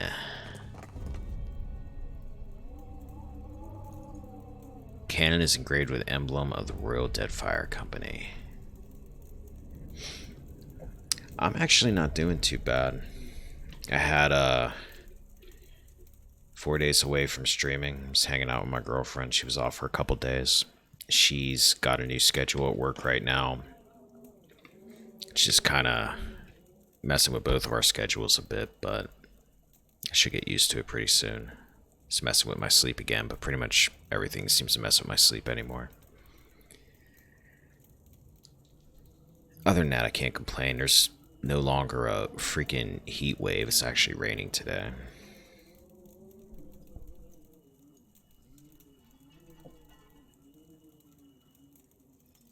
there you are. A thin, long-limbed man holds a handkerchief in one hand and a threaded needle in the other. As you approach, he sets his handiwork aside, and you see an elaborate goldwork pattern embroidered around the edge, the same pattern that adorns his beautiful tunic. You also notice a strange bulk beneath the thin fabric of his trouser leg that runs from hip to ankle. Okay, hip to ankle, we're okay then. The hero of the Reparu visits me at last. You must forgive the cryptic introduction, but I prefer to remain among the comforts of home. He was fucked off there too, that's good. He leans forward with a squeak of leather and a rattle of metal. You see something protruding above his boots, the bottom of a leg brace. Funny to see a pirate with an office instead of a ship. Sorry if I sank yours. Scowling, Seraphin taps his foot. There is no need for discourtesy. I am a businessman. He smiles at Maya before turning back to you. Though these are modest luxuries compared to those at the estate of your friends in Queensberth. His mouth twitches in a smile. But had I only known there was a watcher in my midst, I would have extended the invitation sooner.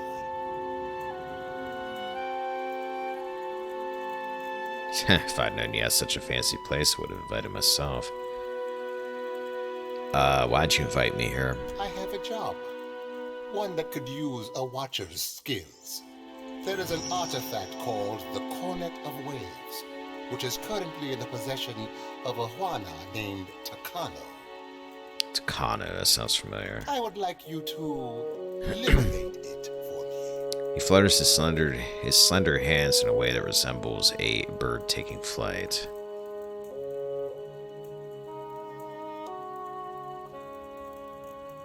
Why do you need a watcher? Watchers see what many cannot. Takano is a man of many vanities, as your special gifts will no doubt reveal.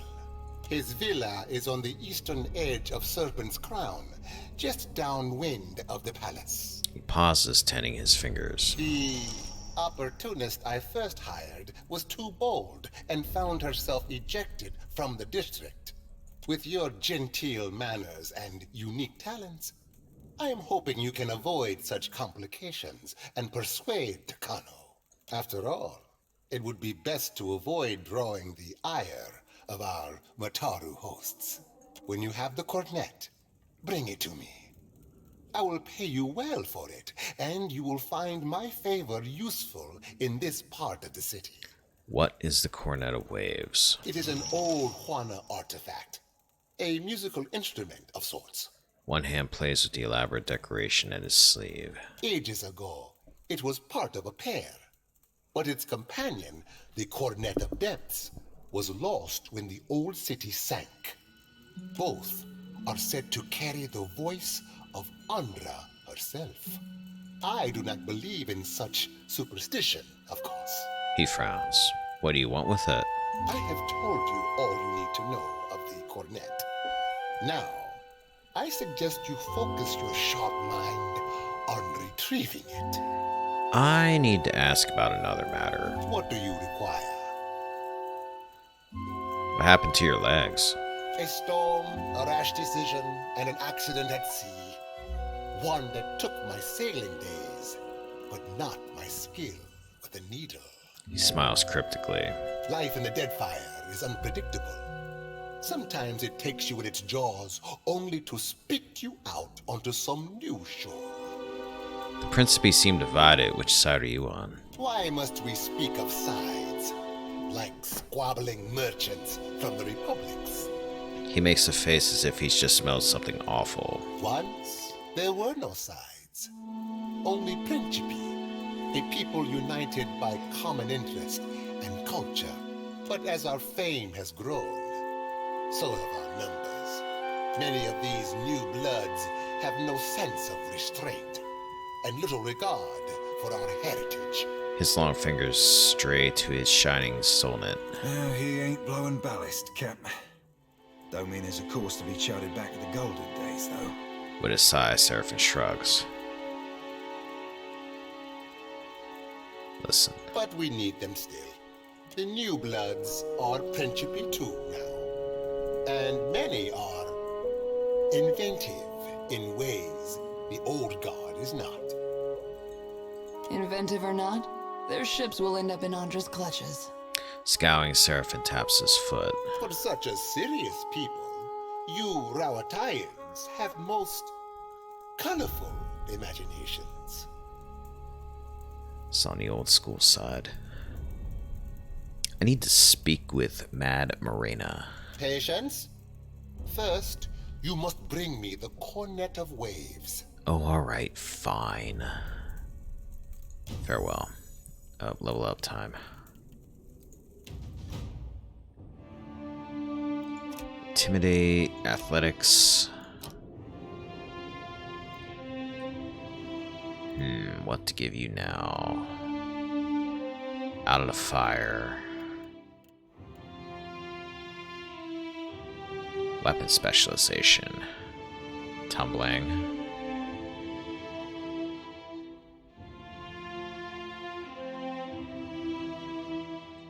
Let me give you body control for a moment. Give you dagger.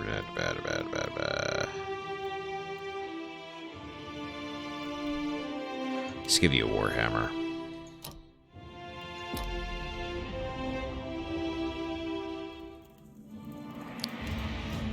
Liquid, survival, athletics. One ability.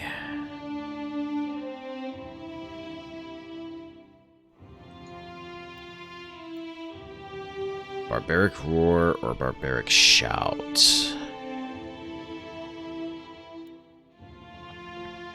Enemies in line are now affected and the force can knock down foes. +3 enemies engaged. I don't want that for him. Let's go with that. And I'll give you two-handed Morning Star.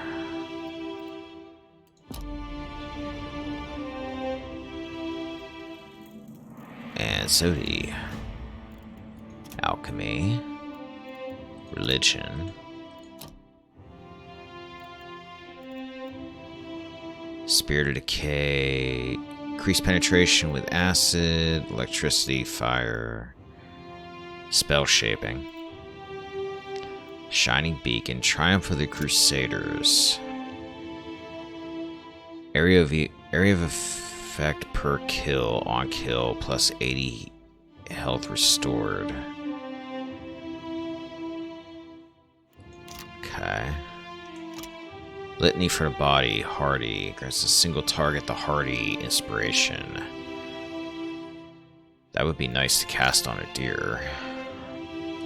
Divine Terror. Frightened, foe AoE.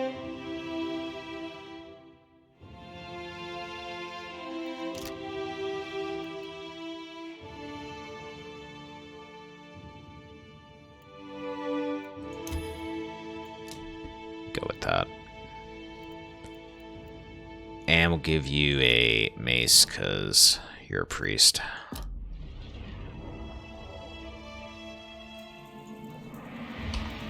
Alright, save it.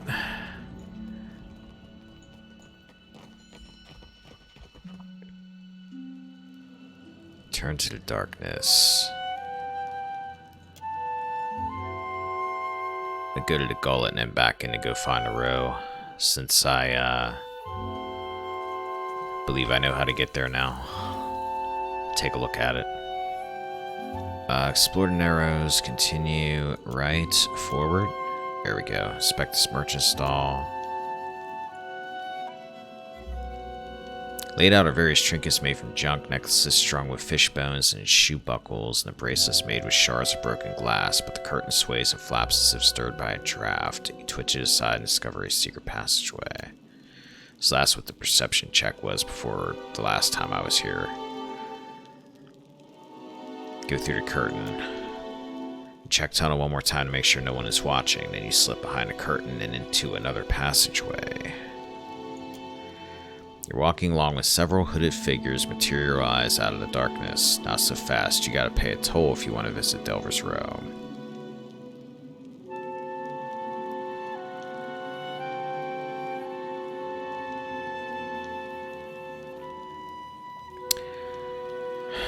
Good folk. Open markets are vital to a healthy economy. Would you turn away a paying customer? They look at each other and shrug. Guess they would. Alright, here, take 50p. Guards in the tunnel nod and let you through. You continue on and a rough stone changes to smooth cobbles under your feet. Wan lamplight shivers ahead as yellow and tremulous as fear itself. Before you is a narrow cavern that rises with shadows and echoes with the music of jingling coins.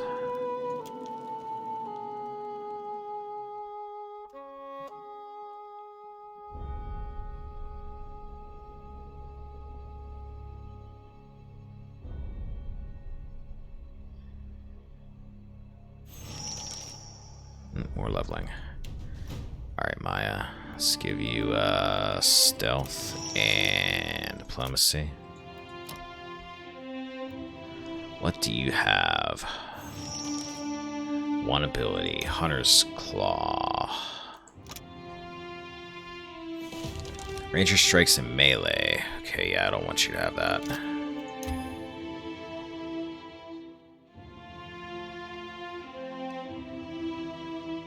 Hardy Companion can heal their animal companion. Strengthen Bond. Significant boost to defense against area attacks when the two are within 4 meters of each other. Stalker's Link. Ranger now gains an accuracy bonus when fighting any enemy threatened by the animal companion. And I need Protective Companion for that. Tumbling.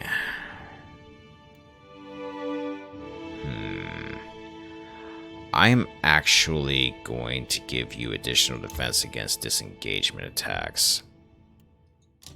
Because that was one of the weaknesses Sagani had going on a lot.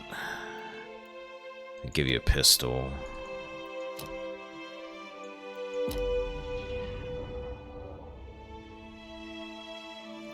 And Seraphim. Mechanics, definitely. Bluff.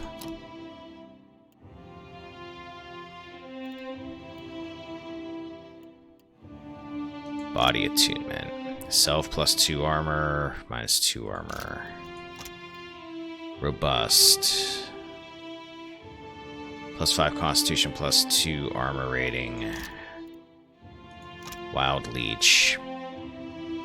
Target random effect. Mind Lance. Actually, going to give you Pain Block. Might as well take a Blunderbuss. I think that's what that is, or an Arquebus.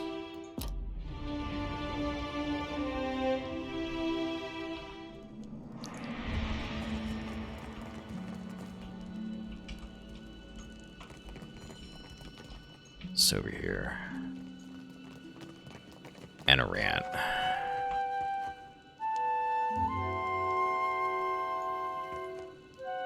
Norland woman stands over a table laden with herbs and spices.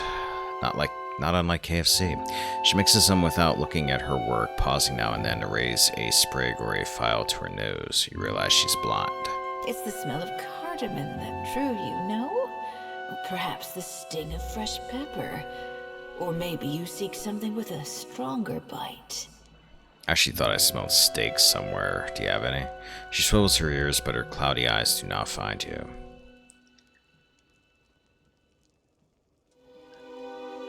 I'm looking for medicine to cure Drowner's lung. Then you'd best ask elsewhere. She leans close and lowers her voice. But careful.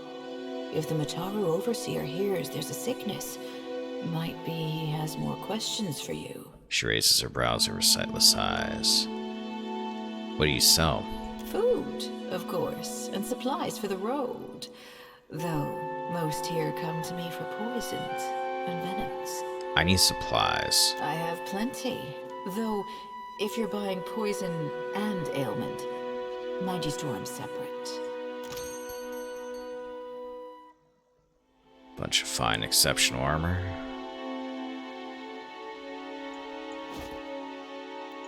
Buy the grappling hook. Never know when you're gonna need them.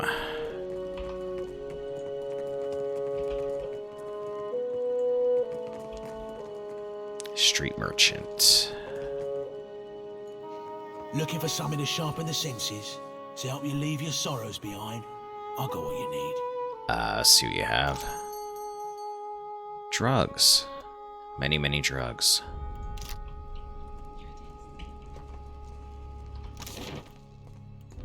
Let's head over here. Rust.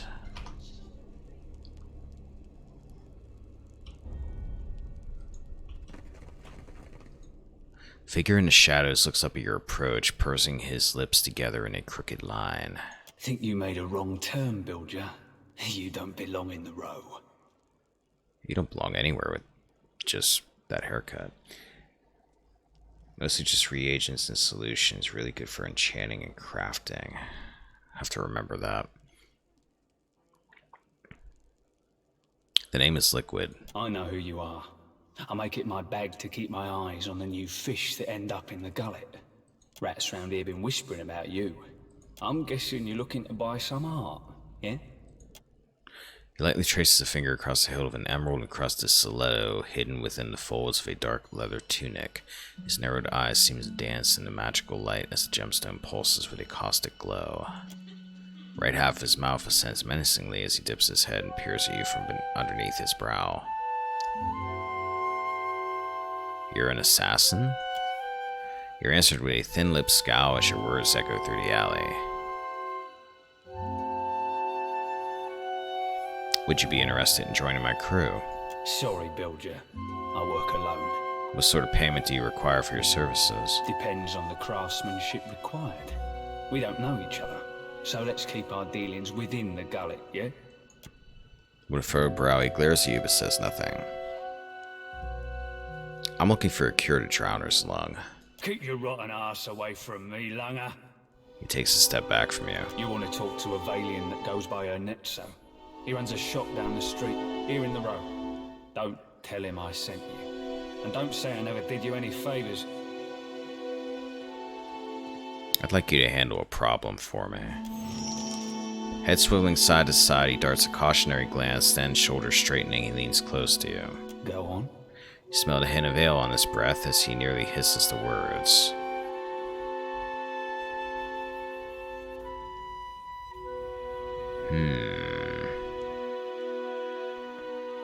This sounds like he's gonna murder somebody, and I can probably, I'm assuming, get that without him doing that. Let's speak of other matters. He shrugs.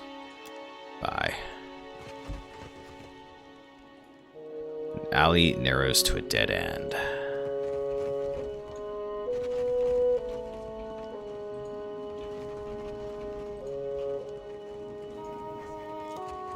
Furtive whispers and footsteps rise from the lower street. Several paintings look identical down to the fit signatures copied in the corners. What are we here? We have a switch. Hello, everybody. There's nobody here. I'll take these. And I'll take that and that. My fingers be fat and swabbed and sparkling. The red hand. Arquebus two-handed. Exceptional. I may have found something for you, Maya. Inaccurate. -5 ranged accuracy with arquebus attacks. -15 crit damage. -10 deflection against melee weapons. Veil piercing. Exceptional.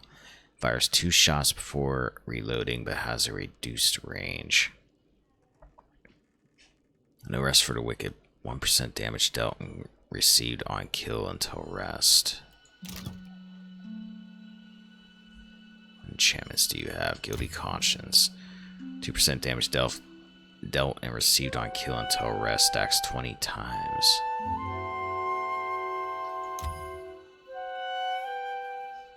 Unburdened Soul. 1% damage dealt on kill until rest. Destroy low-level vessel on second consecutive hit. Knockback target within 4M on scoring hit. What else we got here? I don't be supposing weak. Easy breezy, wet. Drowner's Lung Medicine. This bottle holds an unappealing brown sludge, but is a cure for the deadly disease known as Drowner's Lung. A sharp, piney odor leaks past the cork.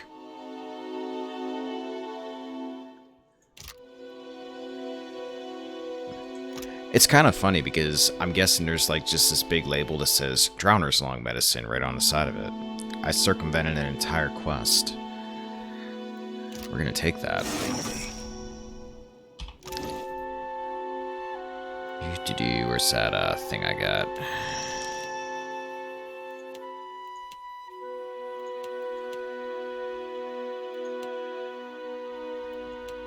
Did I stash it? Yeah, I did.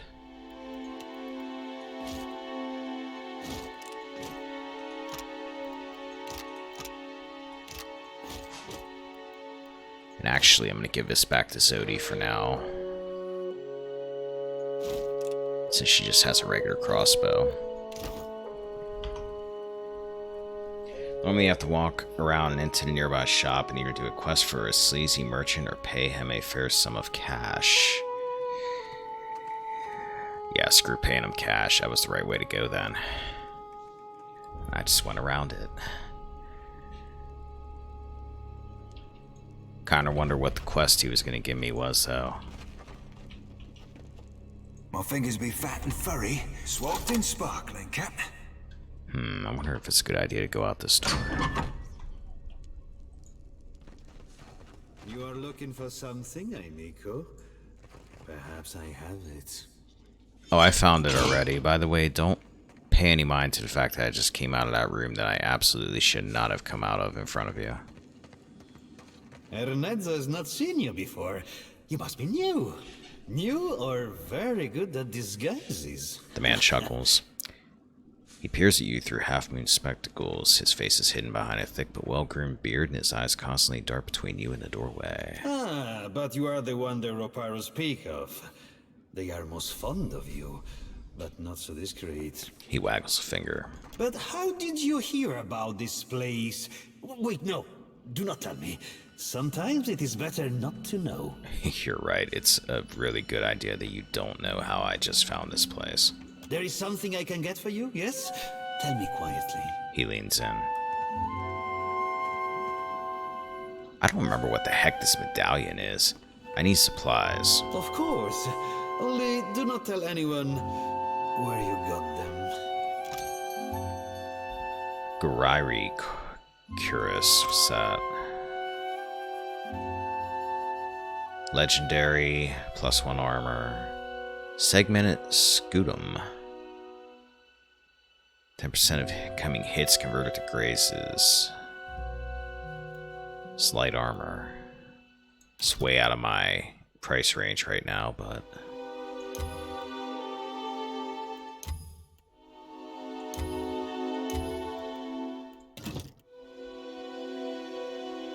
bunch of bombs, bunch of traps, bunch of other stuff.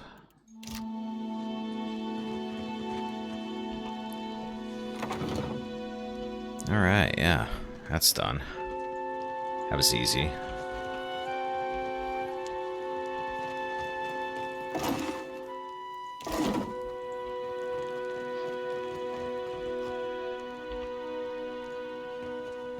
This grizzled old Amawa woman looks like she's been left in the sun to dry. Her skin is so worn and weathered it's hard to tell her wrinkles from her scars. You need a blade or a bludgeon or some sturdy armor.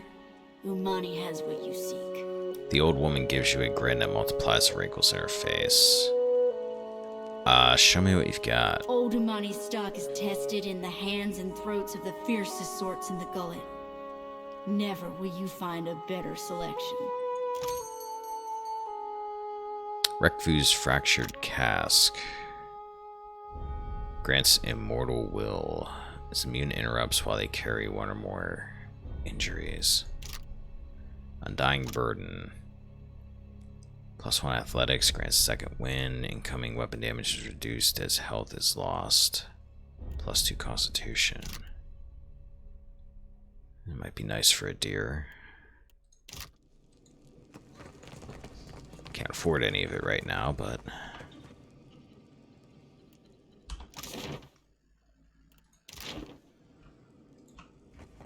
Thug. Delver's Row has plenty to offer, but it's that way. He extends a well-manicured finger to point over your shoulder. His other hand rests on the hilt of his weapon. What are you guarding? You think I'm standing here so I can tell you about it? Come on, go. He flicks his fingers in a shooing motion. His nails shine in a torchlight. You have amazing nails, dude. How do I get permission to pass? That's up to Dario. He drums his long nails against his hip. Any chance this will get me past you? I don't have to glance at that to tell you the answer is no. He glances anyway, squinting. Still no. No. Still no. Alright, so that must be why I have to do that quest for Dario.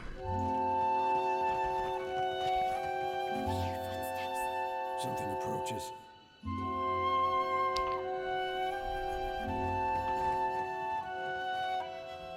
Oh god, you're a Vithrak, aren't you? Keep your...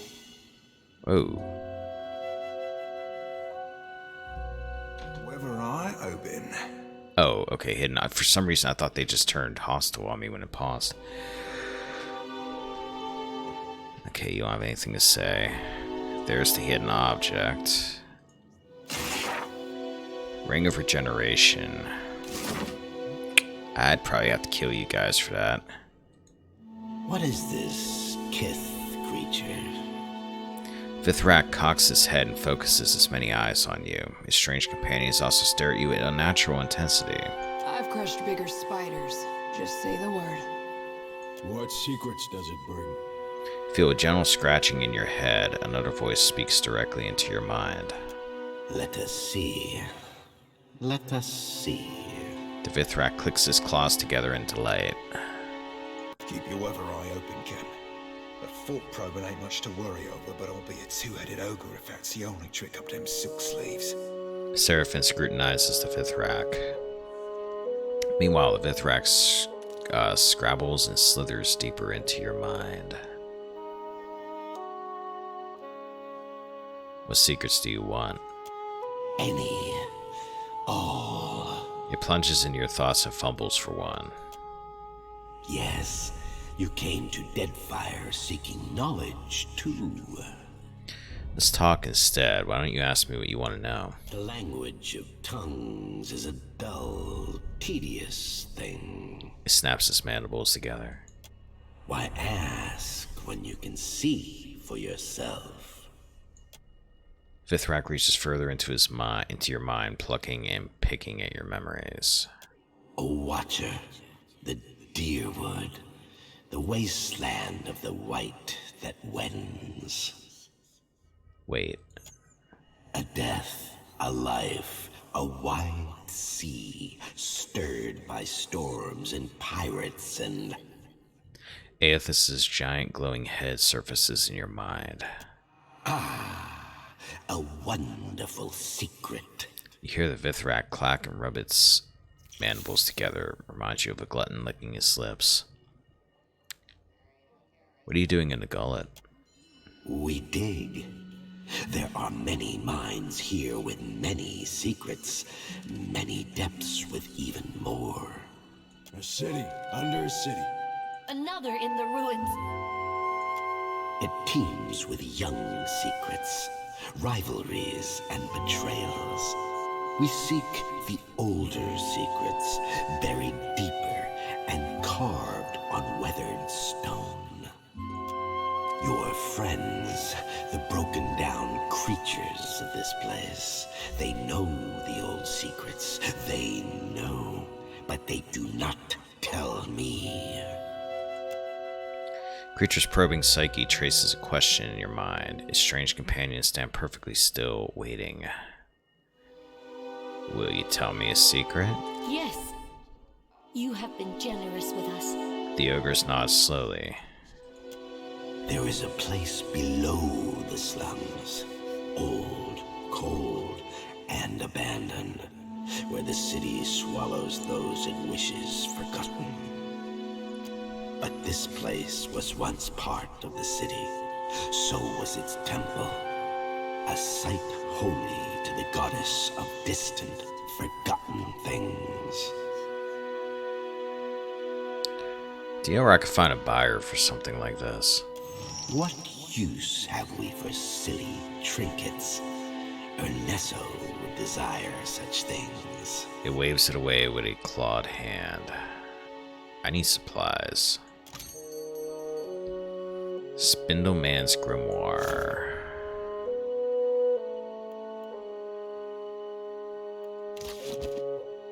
Sisyphos Stone. -2 action speed and damage to attack for 15 seconds while we're hit when we're hit in melee. Mortification bindings. This is for a monk. That's another grimoire. It looks like it's got a lot of fire stuff in it. Scrolls, wrought ward amulet, obsidian lamp figurine, summons 3 shades. Oh, I can actually buy the Ring of Regeneration instead of trying to steal it from him. White Witch Mask.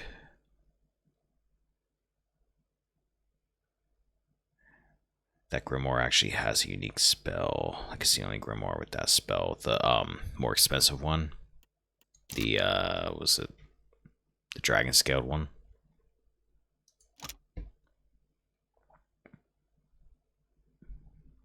Okay, I'll have to remember that. Check out the spell. Give me a second. That's the visage. We know what that is. What else does this do? +1 all illusion power levels. Look not a pawn. Okay, I'm just curious what that was.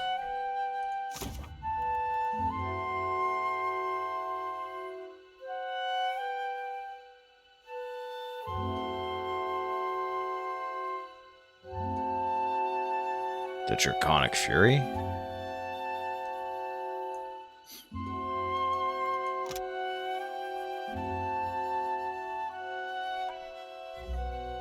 +15 damage dealt as slash melee weapons, +15 damage dealt as burn with melee weapons, chance to terrify when attacked with melee weapons for 30 seconds. That does look nice. Yeah, that looks really nice. So the only way you can use that is if you have that grimoire equipped. Since you can't learn it any other way then. I'm gonna have to remember that. Man, I can't wait to be rich again. I need to see something here. Hold up.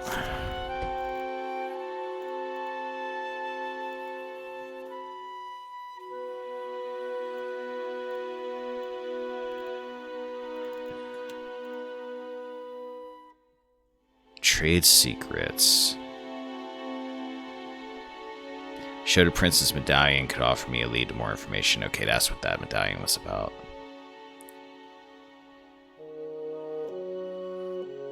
I see, okay. Couldn't remember what that whole thing was about.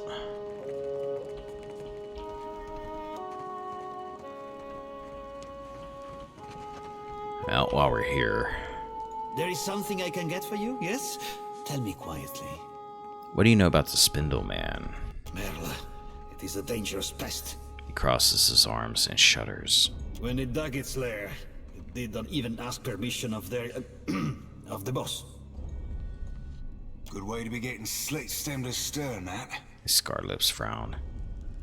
That boss, you mean Dario? If I do, I surely did not say such a thing. He runs his hands nervously over his beard. But this Spindle Man, they say it is a mind reader. Is that all? He shakes his head. They say it is a mind reader. We in Delves Row are simple folk, quiet folk. It does not do to have a mind reader nosing among us. You understand me, yes? He inclines his head towards you. I do, but I'm not getting rid of him. I sure as hell am not pissing off a fifth rack right now, plus he seems like he's nice. Actually, I was wondering if you were interested in buying. A moment. He raises the lens to his eye and appraises a medallion, turning it to inspect its edge. This is a rare treasure, one for which certain people would pay a small fortune. I must ask, how did you come by this?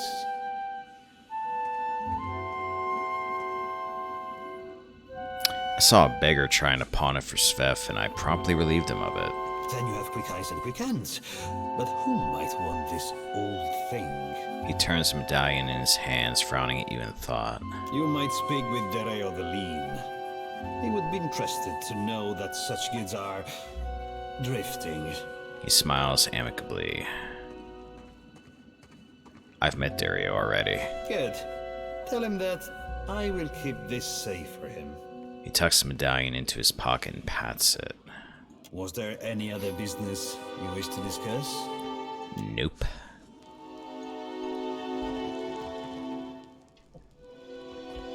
Alright, I think that's everything down here, so maybe I should go see Dario real quick.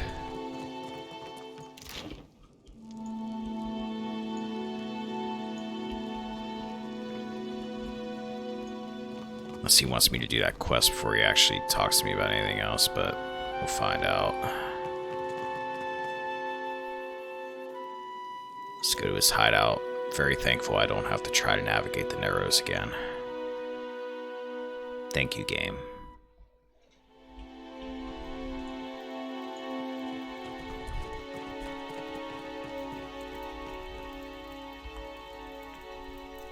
What do you require? Yeah, I must have to do that quest first.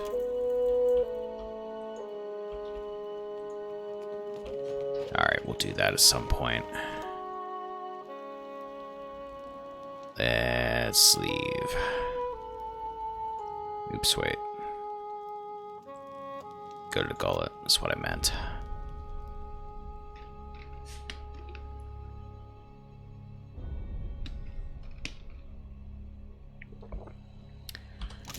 Alright, we're gonna head We're awake right now, aren't we?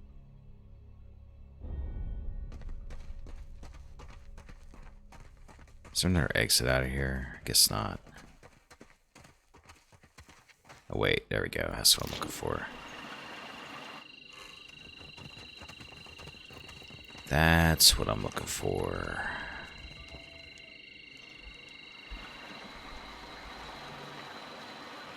Alright, knocked out another district.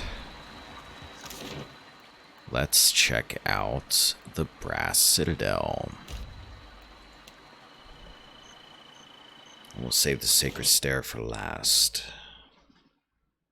Which I'm probably not getting to that today, but we'll get into the Brass Citadel here a bit.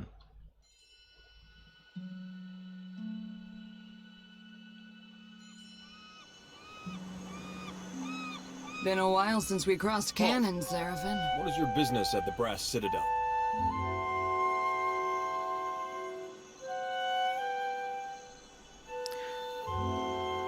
I met Hazanui Karu at the palace.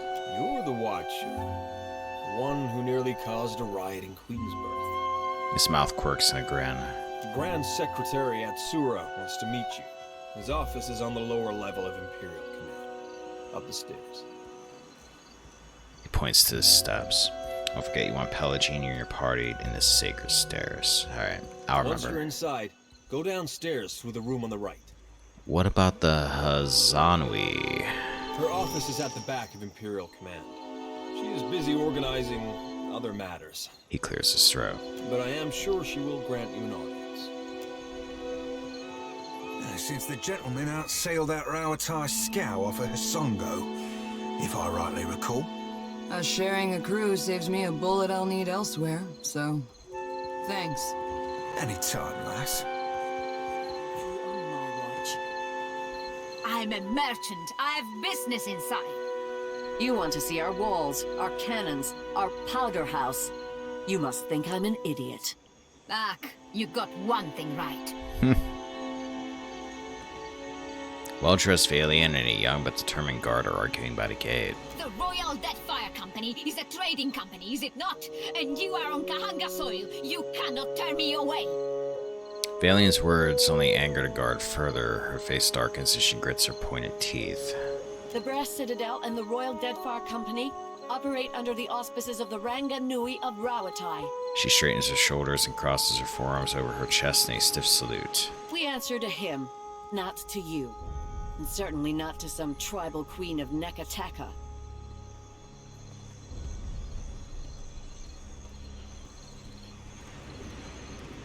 What are you two arguing about? These Valians are always sending their spies to snoop around, and I won't have it. The guard glares at the merchant even as she speaks to you. The merchant rolls her eyes. And these Rawataians think they own anything they stack 2 stones on top of. I am here to conduct business, not engage in petty power struggles. Let the merchant pass. What? She's up to no good, I know it. You have no evidence, you're just judging this.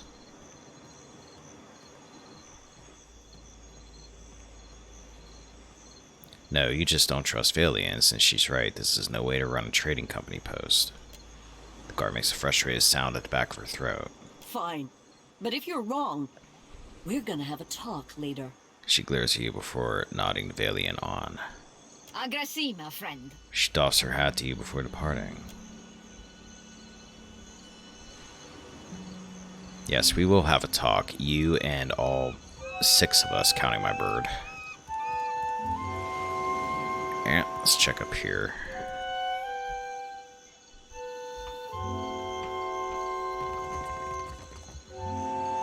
Cannon looks recently polished. Green islands and blue skies. The locals don't know how good they have it.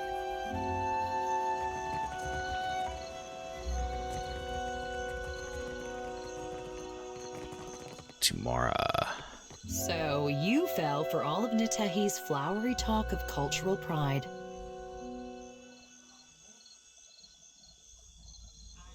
Tia has her principles, you do not. I hope your time on Nekataka as the Juana-loving errand runner is profitable. Now get out of here.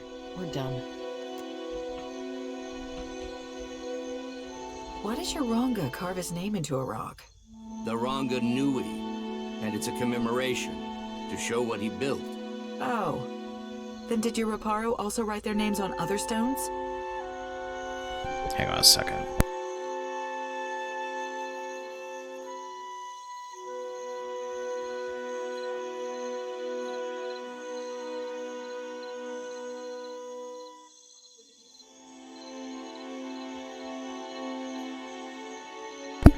Alright.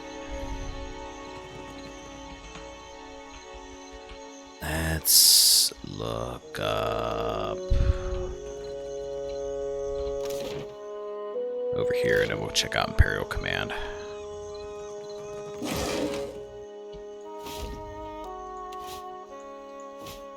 Up to victory, Ravatar! Triumph over your foes! Storms shall never bend your backs, nor battles break your swords! Hell yeah. The Valiant's chant Hasangos is quiet from afar. Malice lay behind their eyes. Their hearts hid treachery.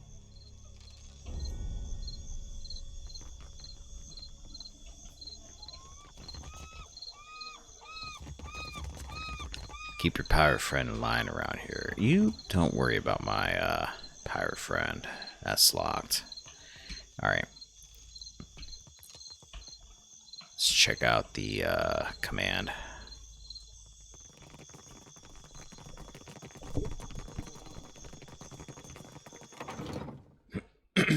Pardon.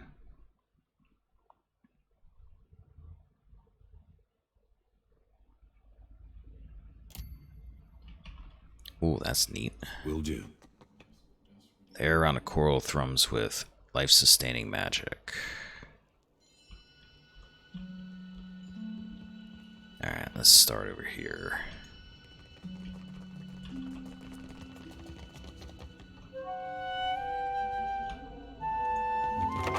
Where's this lead me to?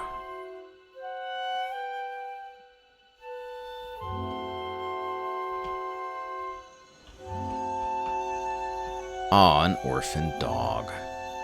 Pess.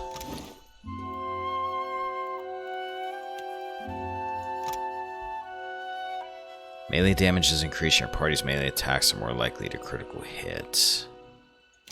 That would be good for liquid.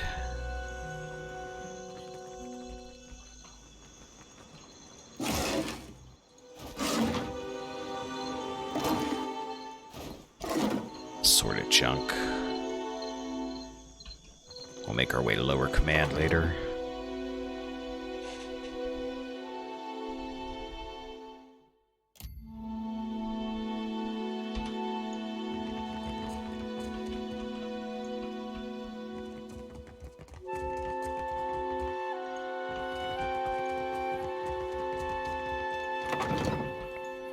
Hello, Weapon Master.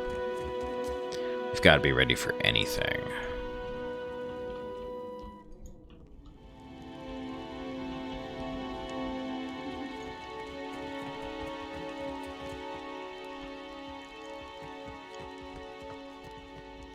Plaque below the coral reads, a piece of Rautai for Deadfire, compliments of Coral Mason Rua. In glory, Uranganui. A game of Hazatoha is in progress.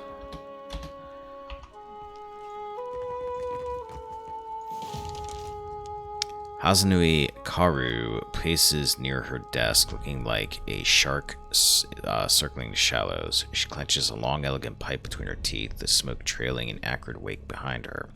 She looks up when you enter and favors you with a brief nod of acknowledgement. The former Lord of Cadnua, and one-time Terrifier of Harbor Masters. If dockside tales are to be believed... She smiles briefly through the smoke. You have not brought much good news of late. No, but I brought honest news. Her pensive look returns. So, in addition to pirates, profiteers, and slavers, the Deadfire has a vengeful god roaming its waters? She bites down harder on her pipe.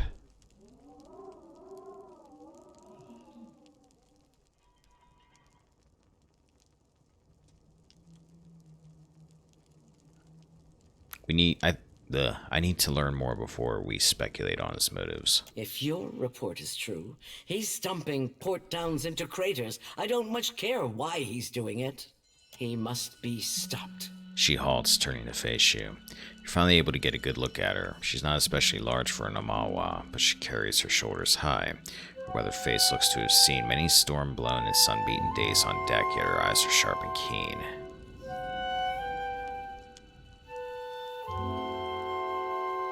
That's why I came to you all at the palace. She waves a hand dismissively. If there were help to be found at the palace, do you think Deadfire would be such a mess? The Valians won't lift a finger if it isn't to snatch a coin, and the Huana will barely do that much. No one takes charge to solve the big problems. But perhaps we could work together to our mutual benefit. She takes the pipe in her left hand. As she does, you notice that her right is unusually still. What do you mean? Look around. Deadfire's full of fertile, temperate islands. Except for Andra's mortar. It's largely free of rough weather. She waves her right hand, and you notice again her fingers remain strangely still. You realize it's an unusually fine prosthetic. Yet much of it is uninhabited. Itinerant tribes drift between some of the islands, and smugglers and slavers cluster around the rest. She shakes her head. It's a waste. Imagine what this place could be, with well-guarded shipping routes. How many Rauataians we could feed with plantations here.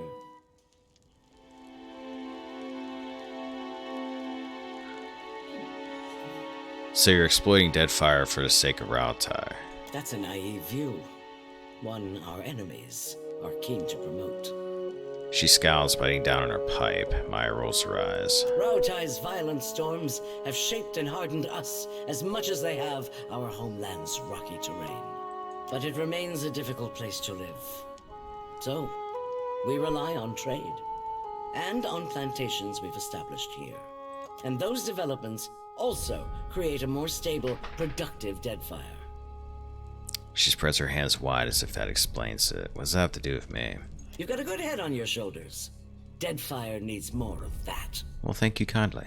If you're chasing the god who's stomping this place into the ground, then we have a common goal. And if you're going to survive here, then you could use an ally. A hint of a smile tugs her lips from her tar-stained teeth. What do you have in mind? The disaster at Hasongo remains a key concern. We rely on the port there to ship food back to Rawatai. She sucks on her pipe, hiding her worried expression behind a cloud of smoke. That's on hold until you investigate. Short of that, there are other matters that demand attention. Atsura, our Grand Secretary, has a plan that would make use of your unusual talents. His office is downstairs. He can tell you more. What's the game board for? Hazatoa. Atsura and I usually have a game running, and this one's been going on for over a month and a half. Good lord. Atsura's good at misdirection, but I've got a mind for the long game. You look like you've come with a purpose. What happened to your hand? She extends her arm, holding the prosthetic between you. It's an exquisite piece with reinforced joints in each of the fingers and a smooth sanded finish. It happened a year into my first command. We were chasing pirates along Rawatai's south coast, and they landed a shock right next to our magazine. Hi, Jaws. How are you doing? Jaws has come to visit. You look sleepy.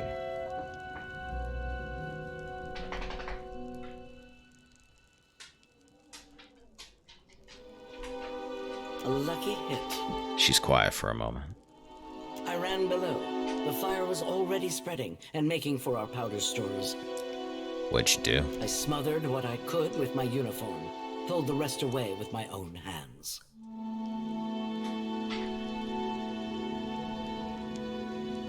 If you hadn't, you and your crew would have probably died. She nods. We don't get to choose our challenges, do we? Just the way we meet them. There's a cost to every victory, and the win goes to those willing to make a sacrifice. She considers the wooden hand, turning it into light. You sense satisfaction in her gaze. I'll bet you already know a thing or two about that. And if you don't, Deadfire will teach you soon enough. Farewell.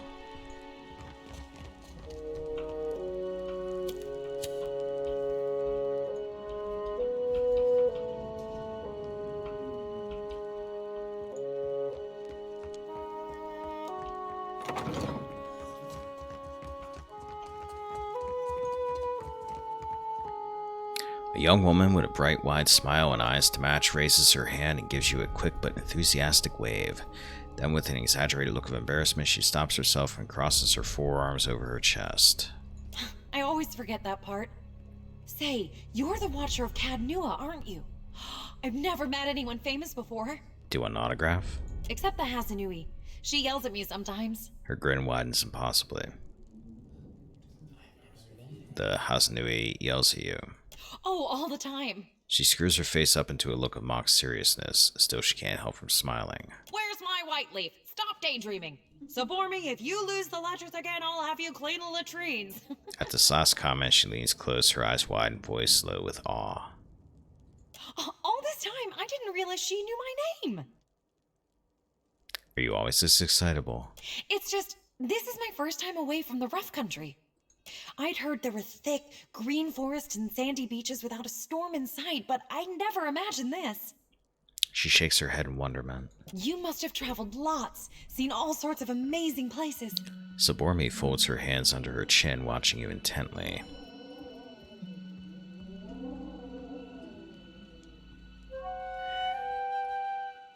And had adventures you wouldn't believe. See the world, Sabormi. Travel is grand. I sure hope to. I love Rawatai, but it's hard to go a week without seeing storms, or hearing about mudslides burying a village somewhere. Her buoyant expression sags, but only for a moment. You're the quartermaster, can you sell me something? Her face scrunches up in disappointment. I really wish I could, but my supplies are for the Royal Deadfire Company and our allies. Hasanui's orders. Maybe if you impress her or Atsura, they could make an exception. She smiles hopefully. Farewell.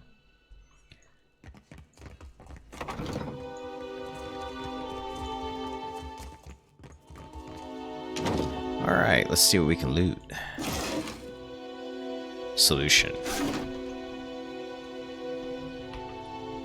It's better than nothing.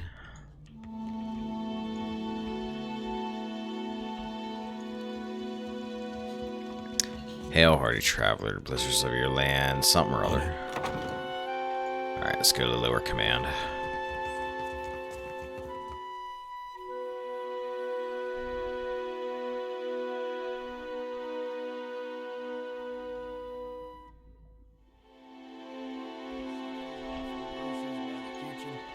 They weren't that bad. Rhyming Hazanui with Kablooey? I can't think of anything else that goes with Hazanui. Me neither. That's why I leave epics to the lore college. Excuse me. Criticism is easier than creation.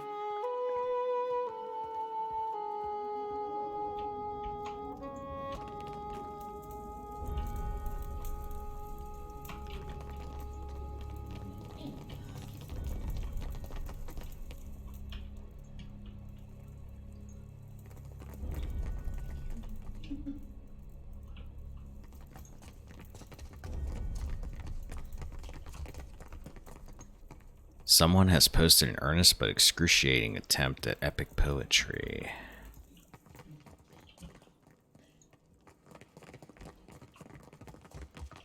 Harsh lands for strong people, no. Few stray, bitter squash seeds are tucked under the pillow. What did you find, Ishi?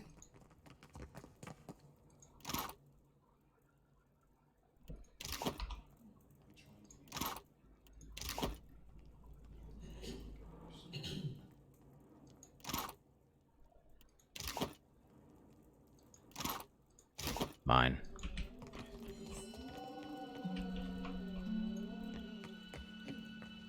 These rifles look perfectly maintained and ready for use at a moment's notice. Most of these papers are letters to home. Almost all praise Deadfire's weather. Haven't sailed into a storm yet, I'm guessing. I've got it.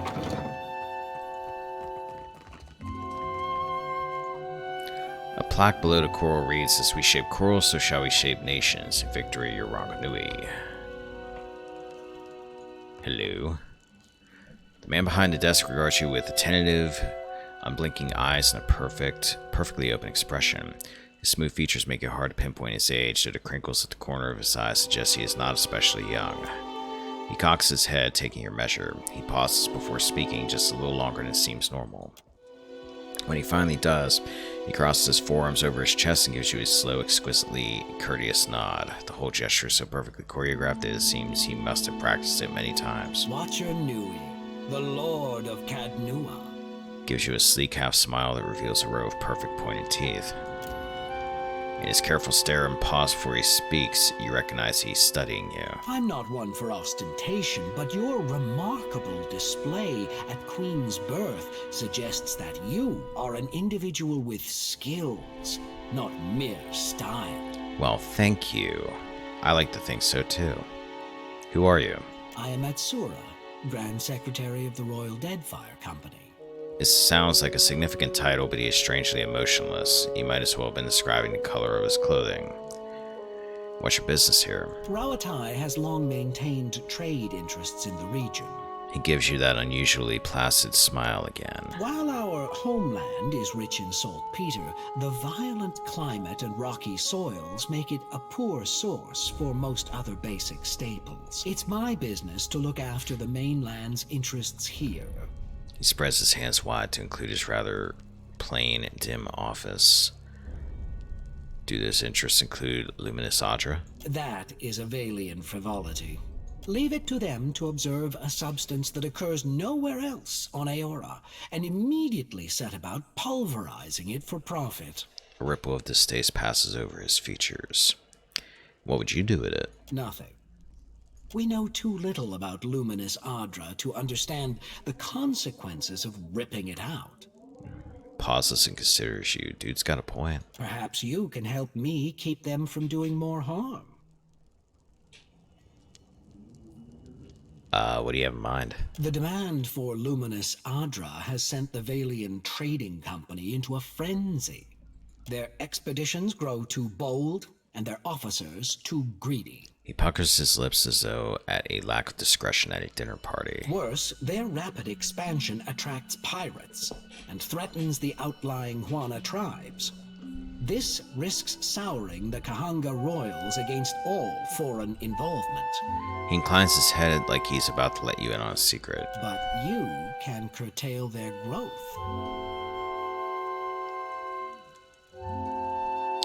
This isn't about the welfare of the Deadfire, it's about them outpacing you. By snapping up land, we need to grow food and build ships for our people. Indeed. But our interests and Deadfire's are not mutually exclusive. He interlaces his long, well-manicured fingers. The Valians have sent an expedition to Pococahara, a storm-wrecked island believed to house a vein of luminous. I hear you accomplished an incredible feat in restoring the luminous Adra near Port Majid. He praises you again with those unblinking eyes. If your abilities allow you to do that, then perhaps you are also capable of the opposite. Find the luminous Adra at Pococahara. Render it unusable to the Valians. This should encourage them to develop the resources they have, rather than reaching for more. His eyebrows rise a degree, both a request and an invitation. I thought you were concerned about disrupting Luminous Adra. Deeply. He furrows his brow, frowning deeply. Abruptly, his expression clears. But if a small sacrifice here will discourage the Valians from further ventures, then it is a worthwhile risk. Yeah, BS, you just don't want him ahead of you. Why would I help you? Because governors like Clario are a rare breed. Most of the Valian administrators care little for the well-being of the Juana. If the Valians claim Pococahara, it is the locals who will truly suffer. Very well. I do not have the precise location of Pococahara, but the tribe on the nearby island of Tikawara could probably help. I suggest starting there. He circles a small, out-of-the-way island on your map. Now, what else can I do for you? What exactly is the Brass Citadel, besides brass and a citadel? He hesitates, looking at you as if the answer is obvious. Oh, so I was right. It's a trading post, of course. Your trading post has high walls, cannons, and guard towers. Anything worth building is worth protecting. You seem different from the rest of the Royal Deadfire Company. How do you mean that? His eyes are tentative and utterly expressionless. Come on, you know exactly what I mean. He lowers his head, watching you all the while. Are you making advances at me? Wait. That's not what I meant. He still has not blinked. No. It's for the best. This would be a most inconvenient time to begin an attachment. Alright.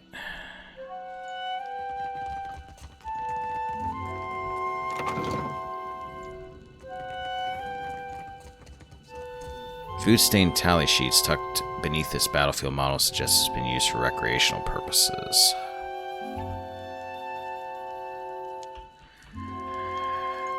Yeah, he seems like it. I'm not too big on him either. That whole saying that you're, you want to protect the Luminous Adra and then you turn around and it's just BS because you want to get ahead.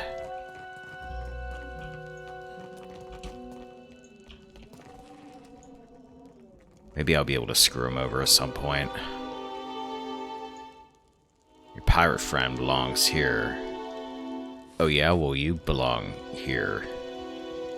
But like there, not there.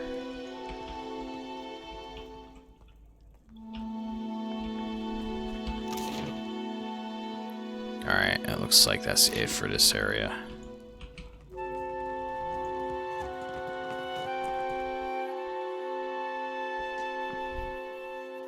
We're gonna go for about 20 more minutes. A little bit of a shorter stream today, but tomorrow I'll probably do a longer one.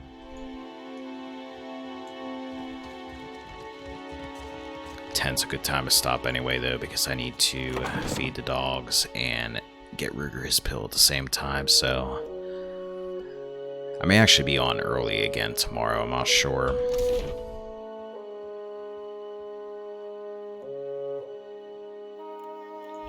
Because now that I can do this 7 o'clock thing and not, I can kind of be ready a little bit earlier. With sails unfurled and sword held high, to battle for glory and Rautai. Faithfully done, Emiani. Report to Wakoyo Nui when your hands and your temper have healed.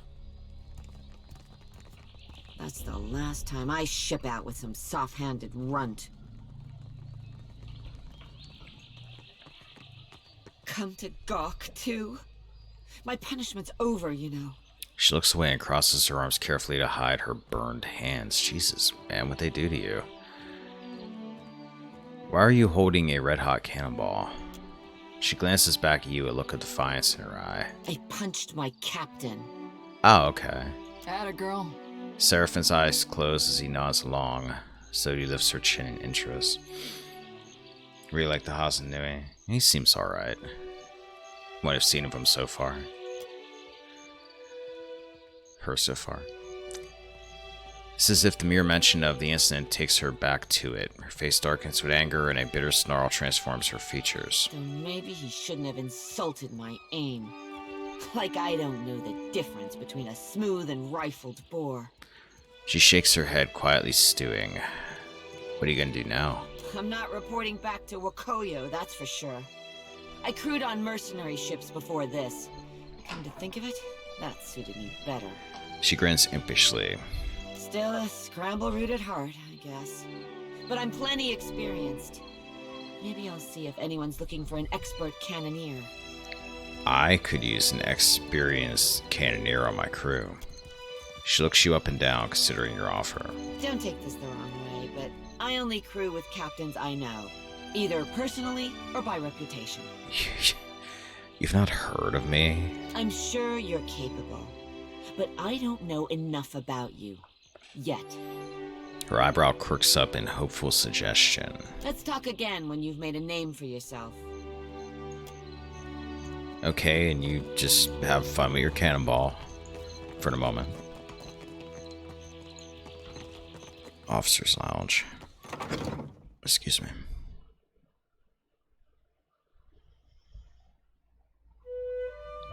Need reputation with Deadfire to get her. Until suddenly she's not. Meet her eye when you've got bad news. She respects that. Notice reads, service reserved for officers of the Royal Deadfire Company. I spent most of my career escorting foreign ships. Many have. She's got nothing against scramble roots, but don't stare at her hand. Cargo manifest shows saltpeter received from Rautai and raw foodstuffs shipped back. If this is about the Hazatoa tournament, I've got nothing to do with that, alright? I just serve the drinks. He holds up his hands with the exhausted resignation of a man who's made his case many times. What's this about Hazatoa? Some of the soldiers and sailors get to making unwise bets when they play. He rolls his eyes. Like I said, I keep out of it. None of the regulars are looking for new opponents, though, if that's what you're asking. All the better for you, trust me. Why do you work for the Royal Deadfire Company? They always pay on time. They're run by the Ranganui, so they should, right? He grins. Also, I'm from a town near Takoa. Rautai's full of all kinds of kith, not just Amawa. But the Amawa have a long history at sea. They make up a lot of sailors and soldiers, including most of the ones that ended up here. He nods vaguely at the bar. Typo. I'd like to order something. Sorry, I'm really only supposed to sell to captains working for the Royal Deadfire Company. He taps a sign near the bar. Alright then.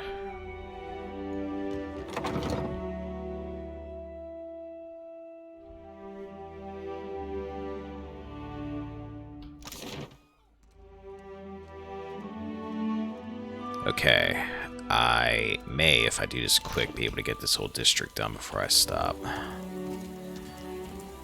Doesn't look like there's much left. Let's check out the gunsmithy. Quest I should be able to finish by the docks, okay. Udo. The man greets you with arms crossed over his chest. He has a massive scar tissue where his left eye should be, and his hands are knotted with bulging tendons. Looking for a pistol or an arquebus? Rawatai makes the finest guns in Aora, and I make the finest guns in Rawatai. What makes your gun so special? Craftsmanship. He holds out his knotted hands, keeping them entirely still as he speaks to you. They're covered in small burns and scars that blur the very pigmentation of his skin. If you ask my superiors at Imperial Command, they'll tell you our main exports are saltpeter and metal. Those are just things. They're prized because of what we do with them. He reaches under the counter and presents a blunderbuss, holding it out for your inspection with his ever-steady hands. It's a high-quality piece. Rawataian industry is about discipline, precision, mastery of a careful art. Those qualities guide all that we build. He puts the blunderbuss away. Let's see what you have. Some magic stuff I can't afford, and a bunch of other stuff. Guns mostly. Will do. Scrolls are filled with meticulous diagrams of rifles and pistols. His guns look ancient, but the metals is still polished and the wood perfectly smooth.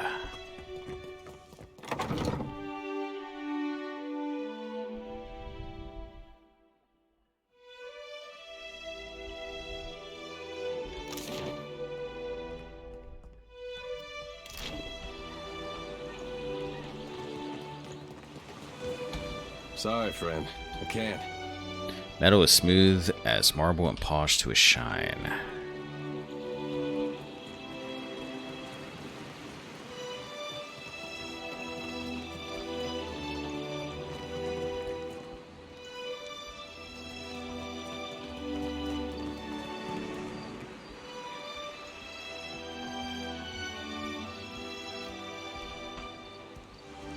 Berteno.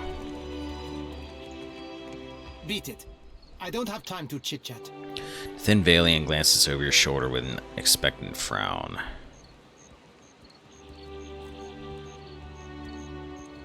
You stole a pair of gloves from the dark cupboard. Give them to me.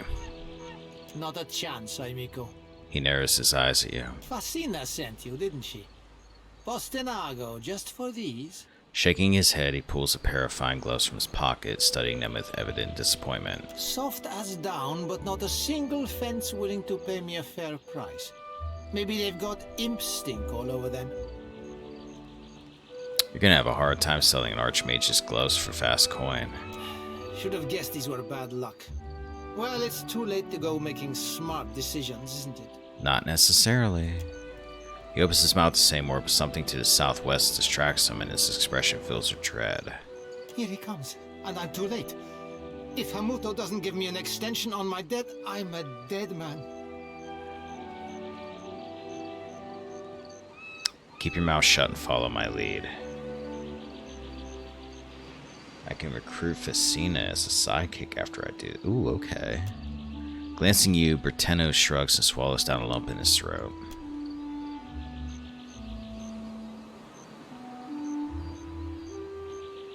Hello, gentlemen.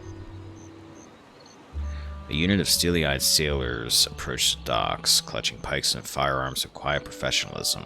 At their head stands a tall Amawa in a mustard yellow uniform. He turns his attention between you and Berteno. So, Berteno, you hired a mercenary, or else a negotiator. That coin should have gone toward your debt to me. Hamuto rubs a long scar that extends the length of his neck. Huh? No, I didn't. That is, I would never go behind your back. Berteno's voice falters and he turns to you with sudden panic.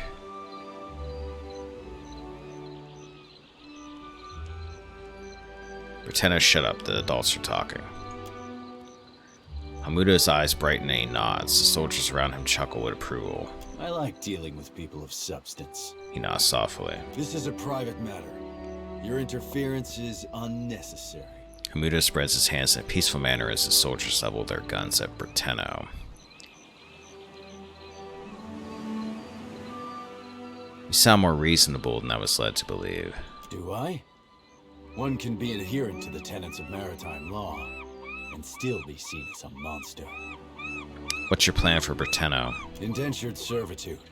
I trust this is a more honest and respectable alternative than any pursuit he would take on his own terms. Seraphim snorts through his scarred snout. Be calling it whatsoever you like, Captain Cogswallow. But your honest and respectable slavery be slavery all the same. He spits on the ground. Your toy pirate speaks out of turn. I would teach him a lesson if I were you, Captain. He focuses on you, keeping Seraphim in the periphery. He's coming with me. Hamuda lets out a piercing whistle. Several soldiers milling about the area snap to attention and fall into formation around the docks. Oh shit. I salute you for your courage, but I ask you to reconsider your position. He permits himself a very, very small smile.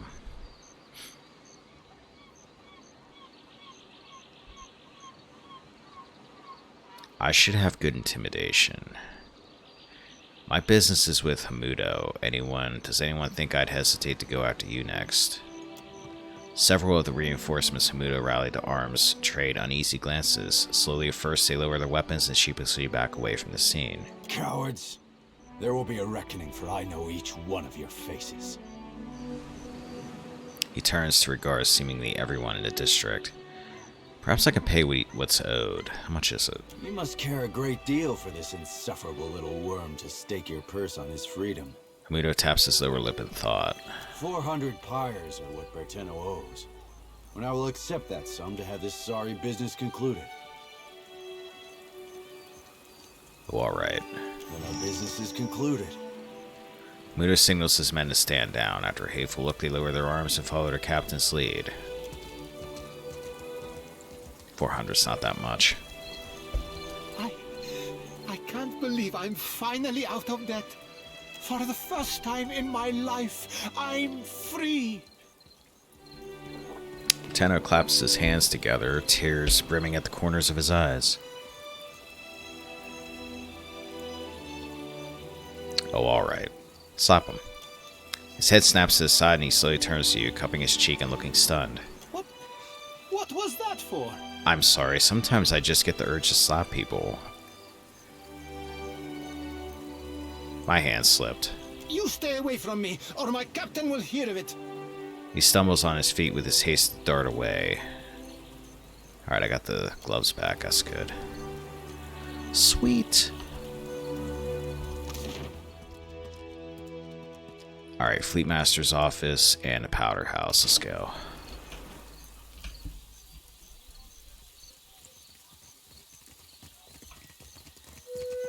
Forsaken Cat.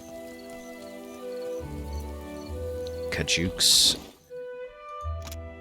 Gain some health when you do a killing blow against an enemy and a party moves more quickly in combat.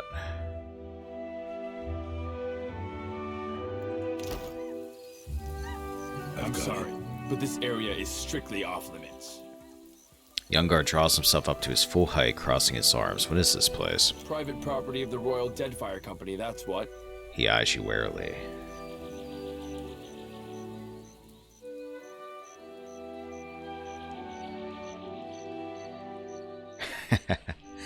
Exactly. I'm telling you, I just need to have somebody just wearing a sign over their neck that says, "Killed Adra Dragon."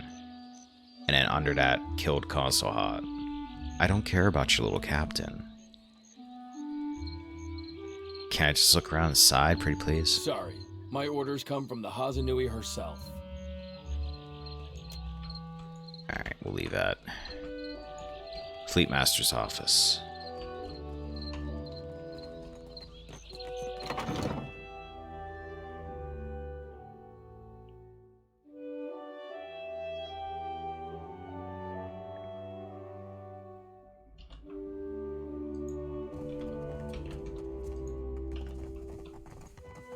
Inscription reads, that which grows is strengthened by Coral Mason Torco.